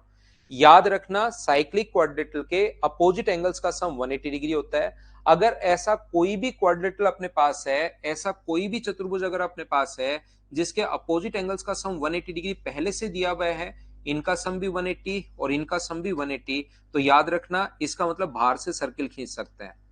इसका उल्टा भी एकदम ठीक है, बाहर से अगर सर्किल है तो अपोजिट एंगल्स का सम 180 डिग्री होगा, और अपोजिट एंगल्स का सम अगर 180 डिग्री होगा तो बाहर से हम लोग सर्किल ड्रॉ कर सकते हैं। याद रखना, याद रखना और याद रखना। एक चीज ये भी ध्यान रखना, एक ही आर्क द्वारा, इस सर्किल की प्रॉपर्टी है एक ही चाप द्वारा शेष परिधि पर बने कोण बराबर होते हैं। एक ही आर्क द्वारा रिमेनिंग सर्कमफ्रेंस पर बने जो एंगल होंगे वो ऑलवेज इक्वल होंगे। क्यों होते हैं ये सर्किल में मैं आपको पढ़ाऊंगा। एक ही चाप द्वारा शेष परिधि पर जो बने कोण होते हैं, एक ही आर्क द्वारा, चाहे किधर से भी बने चाहे इधर से ऊपर से बने, एक ही चाप द्वारा शेष परिधि पर बने कोण बराबर होते हैं, चाहे कितने भी एंगल बना लो। एक ही चाप द्वारा एक ही आर्क द्वारा रिमेनिंग सर्कमफ्रेंस पर बने एंगल बराबर होते हैं। इनको आप लोग याद रखना, क्यों होते हैं वो सर्किल में हम लोग प्रूव कर लेंगे। मुझे एक बात बताइए, यहां से अगर एल्टीट्यूड आप लोग डालते हो, यहां से बीई है, एल्टीट्यूड का मतलब 90 डिग्री का कोण, तो बताइए 90 है, ये ए है, तो तीसरा ट्रायंगल ये अपने पास एंगल कितना हुआ? तो आप कहोगे सर ये वाला एंगल हुआ 90 माइनस ए। ऐसे ही मुझे बताओ, ध्यान से सुनना, ये वाला अपने पास यहां पर एल्टीट्यूड अगर डालते हो तो ये कोण अपने पास 90 डिग्री है, ये अपने पास ए है, तो ए अपने पास, इसको मैं ए मान रहा हूं, ये 90 है, तो ट्रायंगल का तीसरा एंगल ये भी कितना हुआ? तो आप कहोगे सर 90 माइनस ए, इसका मतलब ये वाला कोण और ये वाला कोण दोनों बराबर होते हैं। बोलिए ठीक है क्या? ये दोनों एंगल जो हैं अपने पास, इस ट्रायंगल की अगर बात करो 90 ए तो तीसरा एंगल 90 माइनस ए, इस ट्रायंगल की बात करते हो 90 ए तो तीसरा एंगल 90 माइनस ए। बोलिए बिल्कुल ठीक है क्या? हाँ और ना बताना, क्या आप लोग समझ पाए हो क्या? ना ना, नॉर्मल क्वाड्रिलेटरल का नहीं होता Rohit Kumar, only cyclic quadrilateral का होता है। नॉर्मल क्वाड्रिलेटरल का अपोजिट एंगल्स का सम नहीं होता भाई। बोलिए समझ पाए हो क्या?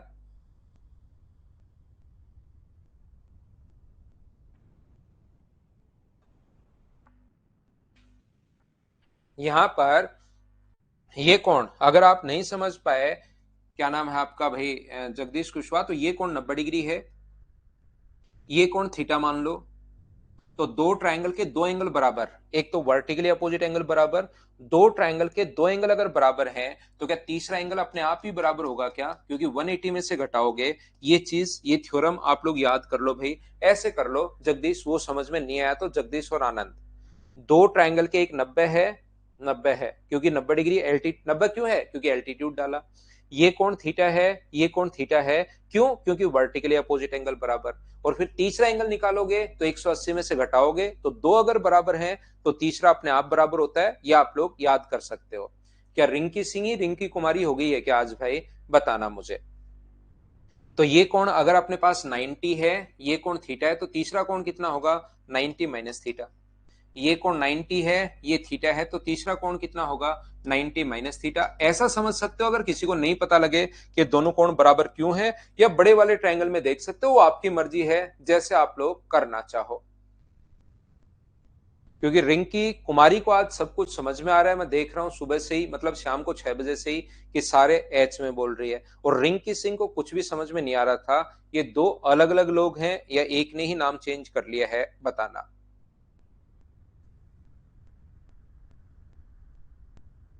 क्योंकि कल तो रिंकी सिंह था एक, आज रिंकी कुमारी है। तो क्या हम लोग आगे बढ़े? नेक्स्ट पॉइंट पर हम लोग देखिए, 4 नंबर पॉइंट मैंने समझाया नहीं है, ये तो मैंने वैसे ही आपको बताया है, बोलिए ठीक है क्या?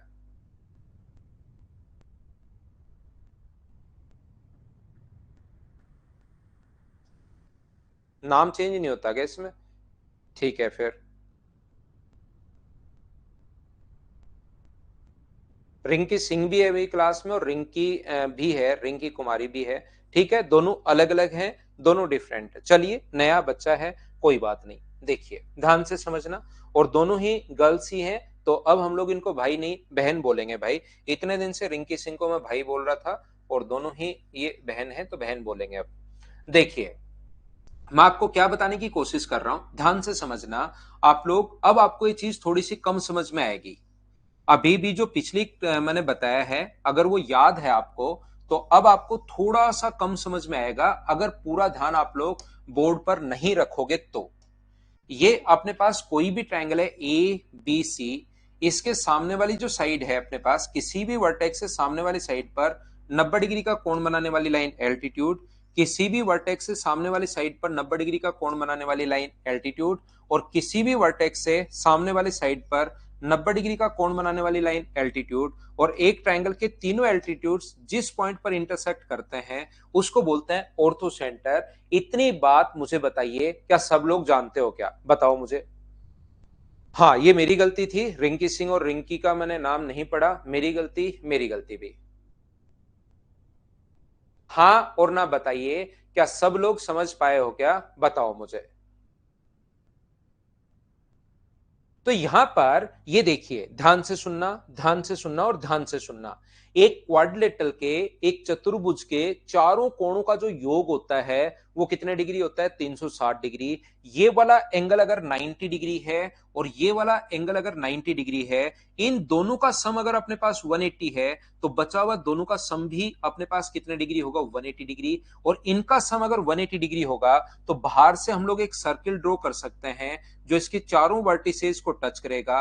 ये इस प्रकार से हम लोग एक सर्किल ड्रॉ कर सकते हैं। बोलिए, सब लोग समझ पाए हो क्या? हाँ और ना बताना। और ये कोण अगर अपने पास, एक बार मैं समझाता हूं, ये कोण अगर थीटा अपने पास है, ये वाला जो कोण है वो अगर अपने पास थीटा है, तो अभी बताकर आया हूं मैं पिछले पेज पर, ये वाला कोण और ये वाला कोण दोनों इक्वल होते हैं। वो अगर थीटा मानते हो तो थीटा होगा, 90 माइनस ए मानते हो तो 90 माइनस ए होगा, जो भी मानना चाहो। ये कोण थीटा है तो इधर वाला कोण भी थीटा होगा। बोलिए, सर्किल हम लोगों ने कैसे प्रूव कर दिया? क्या आप लोग समझ पाए हो क्या? ना ना, संजीव शर्मा अपने फर्स्ट रैंक नहीं आई भी, अपनी थर्ड रैंक, फोर्थ रैंक, यही रैंक आई है, अपनी फर्स्ट कभी नहीं आई।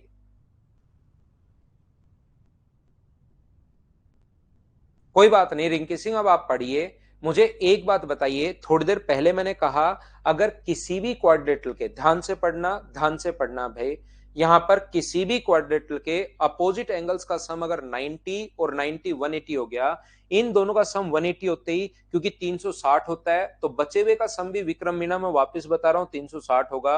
और 360 होते ही ध्यान रखना कि अपने पास यहां से हम लोग एक सर्किल ड्रॉ कर सकते हैं। ये आप लोगों को याद रखना है। किसी भी क्वाड्रेटल के अगर अपने पास अपोजिट एंगल्स का सम 180 है, और 180 क्यों है, क्योंकि ये कोण 90 डिग्री, ये 90 डिग्री, 180, चारों का सम होता है 360, दो का सम अगर 180 है तो बचे हुए दो का सम भी कितना होगा, अपने पास 180 होगा। और 180 होते ही याद रखना आप लोग बाहर से सर्किल इसके ड्रॉ कर सकते हो जो इसके चारों वर्टिसेज को टच करेगा। ये चीज साइक्लिक क्वाड्रेटल से आती है, सर्किल से आती है, इसको याद रखना। यहां पर सर्किल ही तो बता रहा हूं संदीप कि सर्किल हम लोग अपोजिट का 180 होते ही सर्किल हम लोग ड्रॉ कर सकते हैं। और इस आर्क से मुझे एक बात बताना, इस आर्क द्वारा रिमेनिंग सरकमफ्रेंस पर बना कोण बराबर होता है। तो मुझे एक बात बताइए, इस आर्क द्वारा ये वाला कोण अगर थीटा है, इस आर्क द्वारा बना कोण ये वाला कोण अगर आपसे थीटा है, ध्यान से समझ लो भाई, ध्यान से समझ लो, इस आर्क द्वारा बना कोण ये अगर थीटा है तो सेम आर्क द्वारा सरकमफ्रेंस पर बना कोण ये जो कोण होगा वो भी मुझे बताइए कितना होगा। तो आप बोलोगे सर ये वाला कोण भी अपने पास थीटा होगा। एक ही चाप द्वारा शेष परिधि पर बने कोण बराबर होते हैं। दो पॉइंट मैं थोड़ी देर पहले बता कर आया हूं कि एक तो ये बता कर आया हूं कि अपोजिट एंगल्स का सम 180 डिग्री होते ही सर्किल खींच सकते हो, और दूसरा अभी भी मैंने बताया था, प्रूव अभी तक किया नहीं है, सर्किल में मैं प्रूव करूंगा, एक ही चाप द्वारा शेष परिधि पर बने कोण बराबर होते हैं। ये चीजें तो भाई अभी दोनों पॉइंट आप लोगों को रटने पड़ेंगे, इसको याद रखना पड़ेगा। बोलिए ठीक है क्या? हाँ संजीव भाई, नाम तो ले लेते हैं बच्चे, कोई बात नहीं, लेकिन वो यार देखिए, एक चीज मैं कहूंगा हमेशा, आप लोगों को वैसे ज्यादा इंटरव्यू देखने नहीं चाहिए, एक आधा देख लो कोई बात नहीं। तो आप लोग जो है ना वो तालियां बजाने के लिए नहीं बने, तालियां बजवाने के लिए बने हो, ध्यान रखना, खुद के लिए। तो आप लोगों को करना क्या है, जैसा आप लोगों को सचिन साहब की कहानी, तेंदुलकर साहब की कहानी पता होगी कि तेंदुलकर साहब एक दिन खड़े खड़े किसी बैट्समैन ने बढ़िया शॉट खेला तो तालियां बजा रहे थे। उनके जो गुरु थे आचरेकर साहब, उन्होंने थप्पड़ मारा उनको कि यार आप तालियां बजाने के लिए नहीं, बजवाने के लिए बने हो, खुद इस टाइप के खेलो, खुद मेहनत करो। और सचिन साहब का नाम आप आज जानते होंगे, कितना बड़ा नाम है क्रिकेट में। तो ध्यान रखिए, आप लोग जैसे ना इंटरव्यू ज्यादा मत देखा करो, एक आधा देख लिया, बात खत्म हो गई, उसने किसका नाम लिया किसका नहीं लिया क्या फर्क पड़ता है। तो आप लोग जो है ना, वो तो सिलेक्शन उन्होंने ले लिया, उन्होंने बहुत मेहनत की, उन बच्चों ने सिलेक्शन, इस पोस्ट पर आना, इंटरव्यू पोस्ट निकालना और उसके बाद उनका रैंक आना, बहुत अच्छी मेहनत उन बच्चों ने की होगी। लेकिन जो पढ़ने वाला बच्चा ना, वो पूरे दिन इंटरव्यू के लिए मत लगे रहा करो, एक आधी चीज आप लोग देख लिया करो और वहीं पर आप लोग बात खत्म किया करो, खुद अपनी पढ़ाई पर लगे रहो। और ये सोचो कि एक दिन मैं इंटरव्यू देने वाला बनूंगा, एक दिन मैं भी इस टाइप से इंटरव्यू दूंगा, खुद से ये वादा करो, ठीक है ना? खुद से ये वादा कीजिए, दूसरे से नहीं, कि आप खुद से ये बोलो कि अपने पास यहां पर इंटरव्यू देने वाले बनिए आप। सेवा सिंगल, मैं फिर समझा रहा हूं, देखिए दो चीजें तो आपको याद करनी पड़ेंगी, समझ में नहीं आया तो कोई बात नहीं, मैं रटवाऊंगा इसको। ऐसा ये थोड़ा सा अपने पास इसका आज तक एक ही क्वेश्चन आया इस पर बेस्ड, नहीं समझ में आया, थोड़ा सा इंपॉर्टेंट, इंपॉर्टेंट तो नहीं कह सकते, थोड़ा एक लेवल से ऊपर की चीजें हैं, नहीं समझ में आया बाद में मैं रटवा दूंगा, सिर्फ आप उसको याद कर लेना। अभी जो मैं बोल रहा हूं उसको आप लोग देखते चलो, समझ में आया ठीक, नहीं आया तो उसको याद कर लेना, क्योंकि मैं तीसरी बार रिपीट कर रहा हूं। फिर नहीं समझ में आया तो कौन सा, हम लोगों को इसमें ऐसा तो है नहीं कि यही आएगा, उसका जो पॉइंट आएगा उसको मैं आपको रटवा दूंगा कि याद कर लो भाई। यहां पर मैं ये बताने की कोशिश कर रहा हूं, यदि किसी भी क्वाड्रेटल के, चौथी पांचवी छठी बार बता रहा हूं, ये दो चीजें रटनी पड़ेंगी। अपोजिट एंगल्स का सम 180 डिग्री अगर हो गया है, अपोजिट एंगल्स का सम 180 डिग्री अगर हो गया है तो याद रखना बाहर से सर्किल हम लोग खींच सकते हैं। पहला पॉइंट, इन दोनों का ये अपने पास कितने डिग्री है मुझे बताइए, ये वाला कोण अपने पास कितने डिग्री है, तो आप कहोगे सर 90 डिग्री, क्यों है, क्योंकि एल्टीट्यूड डाला। और ये वाला कोण कितने डिग्री है, तो आप कहोगे सर 90 डिग्री, क्यों है, क्योंकि एल्टीट्यूड डाला। और मुझे बताओ किसी चतुर्भुज, अपने पास बी, ई, ओ और डी का एक चतुर्भुज के दो कोण का सम अगर 180 डिग्री है, 90 और 90 180, चारों कोणों का योग होता है 360 डिग्री। तो इन दोनों का सम अगर 90 90 180 है तो बच्चे हुए इन दोनों का सम भी क्या 180 हो गया है क्या? इस वाले एंगल का और इस वाले एंगल का सम कितने डिग्री हो गया है, 180 डिग्री हो गया है। और जैसे ही अपने पास 180 डिग्री होगा, जैसे ही अपने पास 180 डिग्री होगा तो याद रखना अपने पास बाहर से सर्किल ड्रॉ कर सकते हैं, मतलब इनको चारों वर्टिसेस को टच करते हुए एक बाहर से आप लोग सर्किल ड्रॉ कर सकते हो। मतलब ये समझाने की आपको कोशिश कर रहा हूं, बोलिए बिल्कुल ठीक है क्या? पहला पॉइंट ये मैंने बात बताई कि अपोजिट एंगल, और अपोजिट एंगल का सम 180 क्यों? क्योंकि 90 और 90 180 है, 180 होते ही इनका सम भी, बचे हुए का सम भी 180। क्या अब की बार तो आप लोग समझ पाए हो क्या? ये टोटल ऐसे 4 सर्किल बनेंगे, लेकिन मैं 2 ही बनाऊंगा आपको समझाने के लिए। तो मैं ये बताने की कोशिश कर रहा हूं कि इस आर्क द्वारा सरकमफ्रेंस पर बना कोण ये अगर थीटा है, इस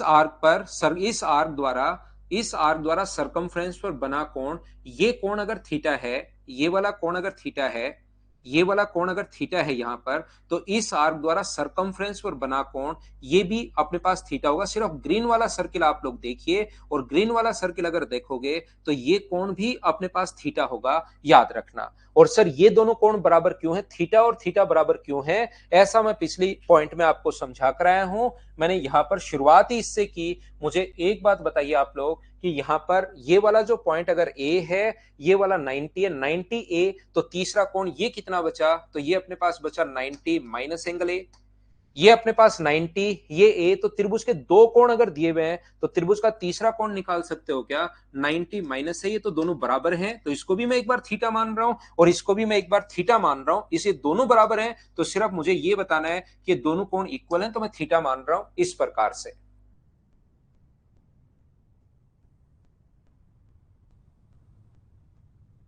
तो यहां पर मैंने क्या समझाने की कोशिश की, ये दोनों कोण बराबर तो मैं पहले बता कर आया हूं। इस आर्क द्वारा सरकमफ्रेंस पर बना कोण थीटा है, तो इस आर्क तो छोटी है, लेकिन इस आर्क द्वारा भी सरकमफ्रेंस पर बना कोण कितना होगा? थीटा। इस आर्क द्वारा सरकमफ्रेंस पर बना कोण थीटा है, तो इस आर्क द्वारा भी सरकमफ्रेंस पर बना कोण कितना होगा? थीटा। इस डायग्राम को जितना देखोगे उतना कंफ्यूज होगे। दो सर्किल ऐसे और बनते हैं, वो मैं आपको समझाने की कोशिश कर नहीं रहा हूं। मैं तो 4 नंबर पॉइंट सिर्फ और सिर्फ इतना ही बता रहा हूं।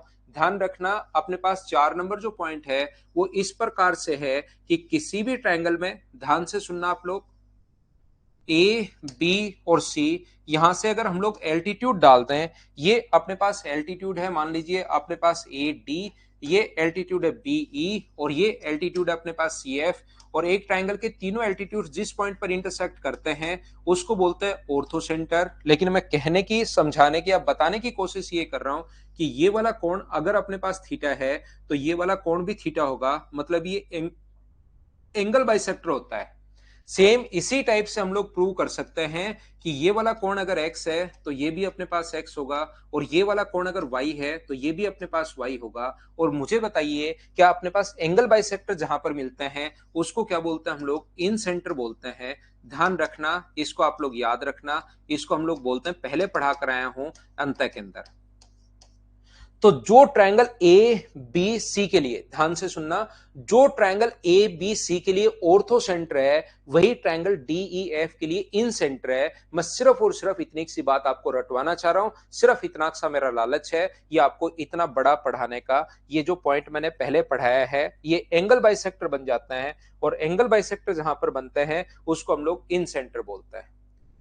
अभी लेता हूं मैं छोटा सा कमर्शियल ब्रेक, ब्रेक के बाद मैं वापस आता हूं और वापस आकर आपको आगे की चीजें पढ़ाता हूं। छोटा सा ब्रेक लेते हैं भाई, आप लोग भी लीजिए ताकि आगे की चीजें हम लोग और अच्छे से समझ सकें।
वापस आओ भाई, वापस आइए। मैंने आप लोगों को कहा 4 नंबर पॉइंट में मैंने समझाने की कोशिश की है कि अपने पास यहाँ पर ये जो अपने पास है, बस इतना आप लोग ध्यान रखना कि ये जो अपने पास ट्रायंगल ए बी सी का जो ऑर्थो सेंटर है, लंब के अंदर जो है वो डी ई एफ के लिए इन सेंटर का काम करता है। ये कभी भी आपके सामने क्वेश्चन आ सकता है कि जो अपने पास ए बी सी के लिए ऑर्थो सेंटर है, बताइए ए बी सी का क्या होगा, तो वो याद रखना इन सेंटर होगा।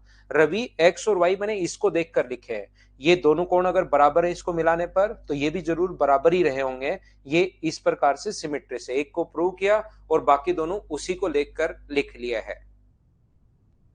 देखिए ध्यान से समझने की कोशिश करना आप लोग यहाँ पर पॉइंट नंबर 5 नंबर पॉइंट में आपको यह समझाने की कोशिश कर रहा हूं कि एक ट्रायंगल अपने पास ए बी और सी, देखना एक ट्रायंगल अपने पास ए बी और सी, ट्रायंगल के तीनों वर्टिसेस यहां पर मान लो इंटरसेक्ट करते हैं इस पॉइंट पर। ए बी सी कोई भी ट्रायंगल है और यहाँ के तीनों एल्टीट्यूड्स, तीनों शीर्षलंब यहां पर मिलते हैं त्रिभुज में। एक अपने पास ए डी है, दूसरा अपने पास बी ई है और तीसरा अपने पास सी एफ है।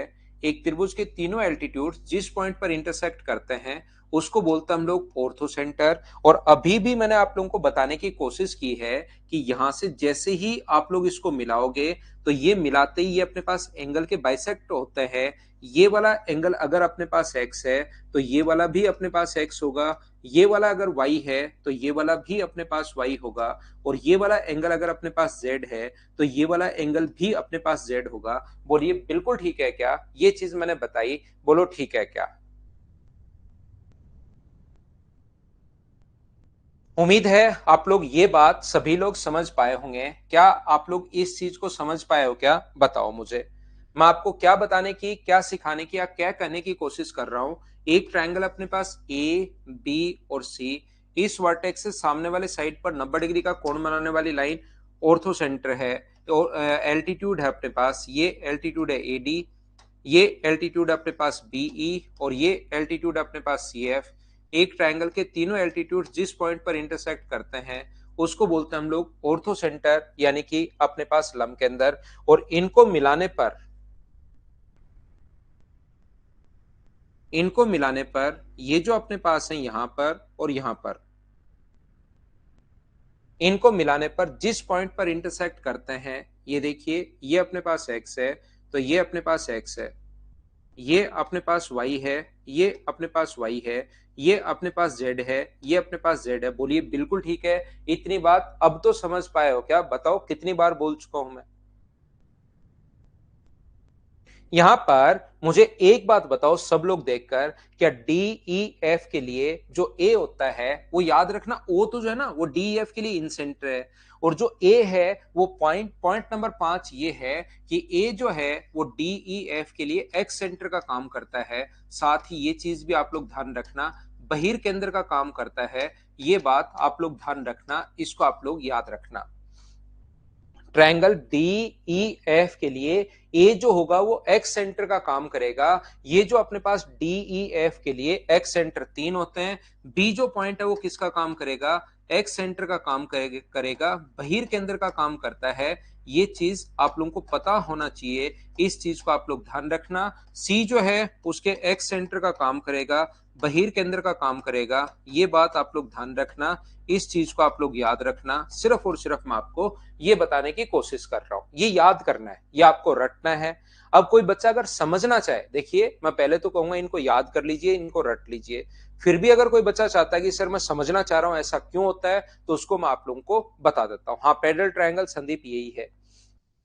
मुझे एक बात बताइए, सब लोग ध्यान से समझने की कोशिश करना, और मुझे एक बात बताइए, क्या अपने पास इसको आगे अगर मैं बढ़ा दूं, ध्यान से सुनना, इसको अगर मैं आगे बढ़ा दूं, ये पॉइंट एफ है, और इसको अगर मैं आगे बढ़ा देता हूं तो ये कोण अपने पास यहां पर 90 डिग्री अगर है, ये कोण अपने पास 90 डिग्री है, तो ये कोण भी 90 डिग्री होगा। बोलिए बिल्कुल ठीक है क्या? तो यहां पर और ऐसे वर्टिकली अपोजिट एंगल बराबर होते हैं। इसको अगर मैं आगे बढ़ा दूं इस प्रकार से, तो ये वाला एंगल अगर x है, ये वाला एंगल अगर x है यहां पर, तो ये वाला एंगल भी कितना होगा? तो आप बोलोगे सर x होगा। बोलिए ठीक है क्या? मुझे एक बात बताइए, ये कोण पहले से 90 डिग्री है, ये कोण पहले से 90 डिग्री है, ये कोण भी अपने पास 90 डिग्री है, 90 डिग्री और 90 डिग्री, ये कोण भी अपने पास 90 डिग्री है। वर्टिकली अपोजिट एंगल बराबर होते हैं। ये एंगल अगर अपने पास x है तो ये वाला भी x होगा। क्या बात समझ पाए हो क्या? हाँ ना बोलते रहो भाई। तो देखिए, पूरा कोण अपने पास 90 था, कंप्लीट एंगल अपने पास 90 था, और ये वाला अगर x है तो ये ऊपर वाला एंगल कितना बचा? तो आप कहोगे सर 90 माइनस x बचा। पूरा कोण 90 है, ये वाला अगर x है, ये बाहर वाला 90 था कंप्लीट, ये अगर x है तो ये वाला कितना होगा? 90 माइनस x होगा। इसका मतलब ये भी 90 माइनस x, ये भी 90 माइनस x, तो ये एक्सटीरियर एंगल बाइसेक्टर हो गया है क्या? आप कहोगे सर बिल्कुल जरूर, ये जो लाइन ऐसे हिलती हिलती जा रही है ये एक्सटीरियर एंगल बाइसेक्टर होगा, बाह्य कोण समद्विभाजक होगा। इस ट्रायंगल डी ई एफ के लिए आगे बढ़ाने पर ये एक्सटीरियर एंगल है, और exterior angle bisector 90 minus x, 90 minus x, इसलिए ये बाह्य कोण समद्विभाजक होगा। मैं एक बार फिर समझाने की कोशिश करता हूं, हो सकता है कोई बच्चा कम समझ पाया हो, नहीं समझ पाया हो, कहीं कोई प्रॉब्लम नहीं है। मैं मेरी तरफ से पूरी कोशिश करूंगा आपको समझाने की। मैं ये बताने की कोशिश कर रहा हूं आप लोगों को। मुझे एक बात बताइए, यहां पर ये वाला कोण ध्यान से समझना, इसको अगर मैं आगे बढ़ा दूं तो ये वाला जो कोण है ये पहले से ऑलरेडी अपने पास 90 डिग्री है, और ये अगर 90 डिग्री है तो बाहर वाला ये भी 90 डिग्री होगा। पहली बात, क्यों होगा 90? क्योंकि अपने पास एक स्ट्रेट लाइन पर बना जो एंगल होता है वो 180 डिग्री होता है। ध्यान से सुनना, यहां पर अपने पास ये जो है, यहां पर इसको आगे बढ़ाने पर, इसको अगर मैं आगे बढ़ा दूं तो ये वाला कोण अगर y है तो ये वाला कोण भी अपने पास y होगा। और मुझे एक बात बताइए, ये वाला कोण अगर y है, ये पूरा 90 है, तो ये वाला एंगल कितना बच गया? तो ये वाला एंगल अपने पास बच गया है 90 माइनस y। ये लीजिए, ये पूरा कोण अपने पास 90 है, बाहर वाला अगर y है अपने पास तो ये वाला कोण कितना बच गया? तो ये अपने पास बच गया 90 माइनस वाई। ये भी अपने पास 90 माइनस वाई है, और ये भी अपने पास 90 माइनस वाई है। 90 माइनस वाई, 90 माइनस वाई, क्योंकि y है पूरा 90, तो 90 में से y घटा दोगे तो मुझे बताओ ये जो लाइन जा रही है यहां से इस प्रकार से, कि एक्सटीरियर एंगल बाइसेक्टर है क्या? ओनली ट्रायंगल डीईएफ की अगर मैं बात करूं तो आगे बढ़ाने पर ये बाह्य कोण एक्सटीरियर, और 90 minus Y, 90 minus Y, exterior angle bisector जिस पॉइंट पर इंटरसेक्ट करते हैं उसको बोलते हैं हम लोग एक्स सेंटर। पॉइंट नंबर 5, क्या आप लोग समझ पाए हो क्या? अंदर वाला अपने पास जो होता है डीईएफ का ये ओ जो है वो इन सेंटर है, और डीईएफ के लिए बाहर वाले अपने पास एक्स सेंटर हैं। जो पहला पॉइंट मैंने पढ़ाया था इन सेंटर और एक्स सेंटर के बारे में, क्या प्रत्येक बच्चा इस चीज को समझ पाया क्या? बताओ मुझे। ये था अपने पास पॉइंट नंबर 5। उम्मीद है सभी लोग समझ पाए होंगे।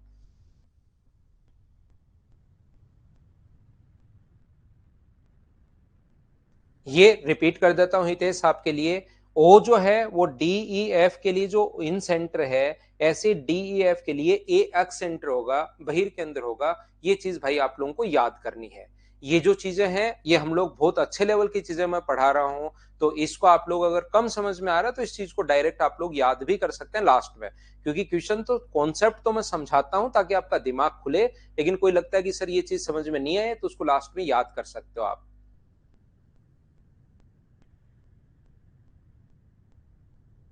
शिवा भाई, इंटरव्यू देने वाले बनो, मेरा नाम तो लो नहीं लो कोई फर्क नहीं पड़ता। जब तक देखिए कोई बच्चा नाम ले नहीं ले कोई फर्क नहीं पड़ता, अगर मैं मेरा काम ईमानदारी से करूंगा, जो मुझे पर्सनली लगता है सही बात मैं आप लोगों को बताता हूं। जब से मैंने पढ़ाना शुरू किया है मेरे पास आज तक स्टूडेंट्स की कभी कमी नहीं रही। जब जिस दिन से मैंने पढ़ाना शुरू किया फर्स्ट डे से, क्योंकि मुझे लगता है आज मुझे प्रॉब्लम नहीं है कि स्टूडेंट कहां से आएगा। रियल में एक स्टूडेंट को भी प्रॉब्लम है कि वो कहां से पढ़े ताकि उसका टाइम खराब नहीं हो जाए। पैसे की बहुत सारे स्टूडेंट्स ऐसे हैं जिनको प्रॉब्लम रहती है, और बहुत सारे स्टूडेंट ऐसे भी हैं जिनको पैसे की कोई बहुत बड़ी प्रॉब्लम भी नहीं है, लेकिन उनका टाइम खराब हो जाता है 6 महीने साल भर बाद में उनको समझ में आता है। और यहाँ पर भी ऐसे बहुत सारे स्टूडेंट होंगे जो कहीं पर फंसने के बाद उनको किसी ने बताया और उसके बाद यहाँ पर आए, तो वो ऐसे भी बहुत सारे स्टूडेंट्स होंगे जिनका 3 महीने 4 महीने 5 महीने 6 महीने खराब हो जाता है। तो एक स्टूडेंट को भी आज मेन प्रॉब्लम, क्योंकि इतना कंटेंट है, इतनी चीजें भरी पड़ी हैं कि बच्चे को समझ में नहीं आता कि मैं किससे पढ़ूं, कैसे पढ़ूं, कौन मेरा सिलेक्शन करवा सकता है, कौन ऐसा है जो रियल में जो चीजें आती हैं वो पढ़ा रहा है। तो ऐसे ध्यान रखना यहां पर। ऐसा मुझे मतलब पर्सनली लगता है कि मुझे प्रॉब्लम नहीं है स्टूडेंट्स कहां से आएगा, एक रियल में आज स्टूडेंट को प्रॉब्लम रहती है कि यार मैं कौन से टीचर से पढ़ूं ताकि कंटेंट तो मुझे सही मिल जाए। और मुझसे आज तक मैं मतलब बड़ी बड़ी नहीं फेंक रहा हूं, कोई भी आज तक जो स्टूडेंट मुझसे पढ़ा है, आप लोग देखोगे मैंने ऑनलाइन आया हूं और ऑनलाइन पढ़ाते हुए मुझे 4-5 महीने हो गए हैं, लेकिन यूट्यूब पर मैंने कोई बहुत ज्यादा वीडियोस नहीं डाले हैं कि मैं बड़े बड़े एडवर्टीजमेंट करूं, यूट्यूब पर मैं बताऊं कि पढ़ाने आ गया हूं, बहुत सारे मैं ऐड करूं, कहीं पर मैं पेड प्रमोशंस करूं, ये वो ऐसा मुझे करने की जरूरत पड़ती ही नहीं। क्योंकि मुझे पता है जो बच्चा एक बार आज तक मेरी क्लास में अगर आ गया और उसने ईमानदारी से 4-5 अगर क्लास ले ली हैं, तो उसका भाई, उसका बहन, उसका दोस्त, उसको कोई भी जो पढ़ेगा वो मुझसे ही पढ़ेगा, ऐसा मुझे पहले से ही पता रहता है। और सबसे बड़ी जो चीज होती है वो सिर्फ और सिर्फ होती है माउथ पब्लिसिटी। तो आज तक जो भी बच्चा मुझसे पढ़ा है, कोई भी स्टूडेंट पिछले 10-12-13 साल पहले भी अगर कोई पढ़ा है, तो उससे आप लोग पूछ सकते हो कि मैं कैसा पढ़ाता हूं। इसका सिर्फ और सिर्फ एक ही कारण है, मैंने मेरा काम हमेशा ईमानदारी से किया है। कभी भी मैं ये नहीं सोचता कि इस बच्चे का ये चीज गायब कर दूं, इसको मैं ये नहीं पढ़ाऊं, इसको मैं ये नहीं पढ़ाऊं। हमेशा मैंने अपना काम ईमानदारी से किया है। ऐसे ही आप लोगों का जो काम है इस टाइम पढ़ने का काम है। आपका काम है पढ़ाई का, पढ़ने का और पढ़ने का काम है। आप लोग अपना काम ईमानदारी से कीजिए, आपका सिलेक्शन 100% होगा। मैं आज तक ऐसे किसी भी स्टूडेंट से नहीं मिला हूं जिसने रियल में मेहनत की है और उसका सिलेक्शन नहीं हुआ। ऐसे किसी भी एक भी बच्चे को मैं नहीं जानता कि यार इस बच्चे ने तो मेहनत की थी, इसका सिलेक्शन कैसे नहीं हुआ। एक बार में हो सकता है 1-2 नंबर से रह जाए, दूसरी बार, तीसरी बार 100% उसका सिलेक्शन होता ही होता है। तो आप लोग ईमानदारी से अपनी मेहनत कीजिए। मेरा नाम लोगे तो भी मुझे कोई फर्क नहीं पड़ेगा, मेरा नाम नहीं लोगे तो भी मेरे ऊपर कोई फर्क नहीं पड़ेगा, क्योंकि मैं जो काम करता हूं वो मैं मेरा पूरा 100% उसमें देता हूं। कि मैंने ये नहीं कि यार इस क्लास में ये हटा देता हूं, इस क्लास में ये छोड़ देता हूं। मैंने पूरा जो भी जितनी भी चीजें टफ हो उसको भी धीरे धीरे धीरे धीरे प्रत्येक बच्चे को मैं समझाने की कोशिश कर रहा हूं। ठीक है ना। मैंने मेरी तरफ से पूरी कोशिश आप लोगों को करता हूं कि आप लोग बढ़िया तरीके से मैं समझा पाऊं। मैं मेरी तरफ से कोशिश करता हूं भाई। तो आप लोग भी नाम लो नहीं लो उससे कोई बड़ा ज्यादा फर्क नहीं पड़ता। कोई भी बच्चा जैसे सिलेक्शन, मुझे नहीं पता कि मैं कितने बच्चों का सिलेक्शन करवा चुका हूं। आज कहीं भी हम लोग जाते हैं, जैसे एयरपोर्ट वगैरह पर जाते हैं, तो सीआईएसएफ के बहुत सारे बच्चे मिल जाते हैं, वहां पर जॉब कर रहे हैं कि सर आप आए हो, तो वो मतलब लगभग पर ही मिल जाता है आजकल। तो मुझे इतना तो खुद को ही नहीं पता। देखिए ध्यान से समझना आप लोग सभी लोग, मैं आपको 6 नंबर पॉइंट ये समझाने की कोशिश कर रहा हूं, समझना। तो आप मेहनत करो भाई, मेहनत करो, आप अपना काम ईमानदारी से कीजिए। जिंदगी में हमेशा आगे बढ़ोगे। जो भी आपका काम है, इस टाइम आपका काम पढ़ने का है, दिन हो रही है, रात हो रही है, क्या हो रहा है क्या नहीं हो रहा है वो आपको पता नहीं लगना चाहिए। सिर्फ और सिर्फ आप तो अपना 100% पढ़ाई में दीजिए। भूख लगी हुई है नहीं लगी हुई है कोई फर्क नहीं पड़ता। आप लोग एक रूम में रह रहे हो, उसी में खाना बना रहे हो, उसी में सारा आप लोग वहीं पर रह रहे हो, वहीं पर लेटे हुए हो, साइड में एक गद्दा लगा हुआ है, उसी पर लेट जाते हो, पास में खाना बना लेते हो, पूरे दिन एक टेबल पर या नीचे बैठकर ही पढ़ते रहते हो, कोई फर्क नहीं पड़ता। जिस दिन इंस्पेक्टर बनोगे उस दिन लोग आपसे सुनना शुरू कर देंगे आपको। आपका परिवार, आपके आसपास के लोग, आपके दोस्त, आपके रिश्तेदार सब आपकी बात सुनेंगे। ठीक है ना। पढ़िए। अक्सर वो चीजें मतलब नॉर्मल हैं, वो हम लोगों ने बहुत पहले ही शुरू किया था स्टूडेंट्स के लिए। और मैंने 2 बार, एक बार 3rd रैंक आने के बाद, एक बार 4th रैंक आने के बाद, और मैंने उनको, हम लोगों ने, मैंने नहीं, मदर्स एजुकेशन हब ने उनको इनफील्ड गिफ्ट की थी। उसके बाद आजकल तो आप देख रहे हो कि आजकल कोई कुछ दे देता है, कोई कुछ दे देता है, कोई कुछ दे देता है। तो उस बात में तो मुझे फंसना है नहीं। लेकिन हम लोग 1 से 10 तक जो रैंक आती है सीजीएल में, उसको बहुत साल से ही देते हुए आ रहे हैं।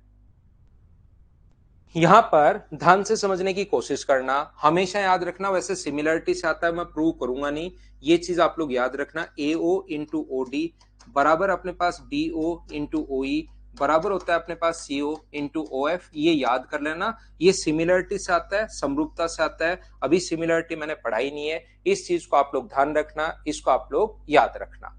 तो ये पॉइंट नंबर अपने पास 6 पॉइंट मैंने आप लोगों को पढ़ाए हैं, इनको आप लोग सीखना, इनको आप लोग ध्यान रखना। ये थी आज की हमारी क्लास। कल शाम को हम लोग फिर से मिलेंगे। Thank you, bye bye, take care, good night, शुभ रात्रि। रजत थोड़ा टाइम लगेगा जॉब के साथ, लेकिन भाई आपको हो जाएगा, घबराने की जरूरत नहीं है। 3 नंबर पॉइंट था ऑर्थो सेंटर पर बना एंगल 180 माइनस से, ए एंगल देने के बाद अगर वहां पर पूछे तो आप 180 में से घटा दिया करो। Bye bye, take care, good night, शुभ रात्रि।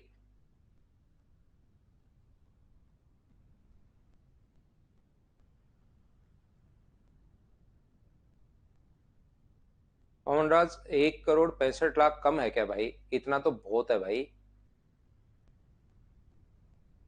इतना आ जाएगा तब तो मैं पढ़ाना ही बंद कर दूंगा। 1 करोड़ 65 लाख मेरे पास आ जाएगा तो बहुत है वो तो।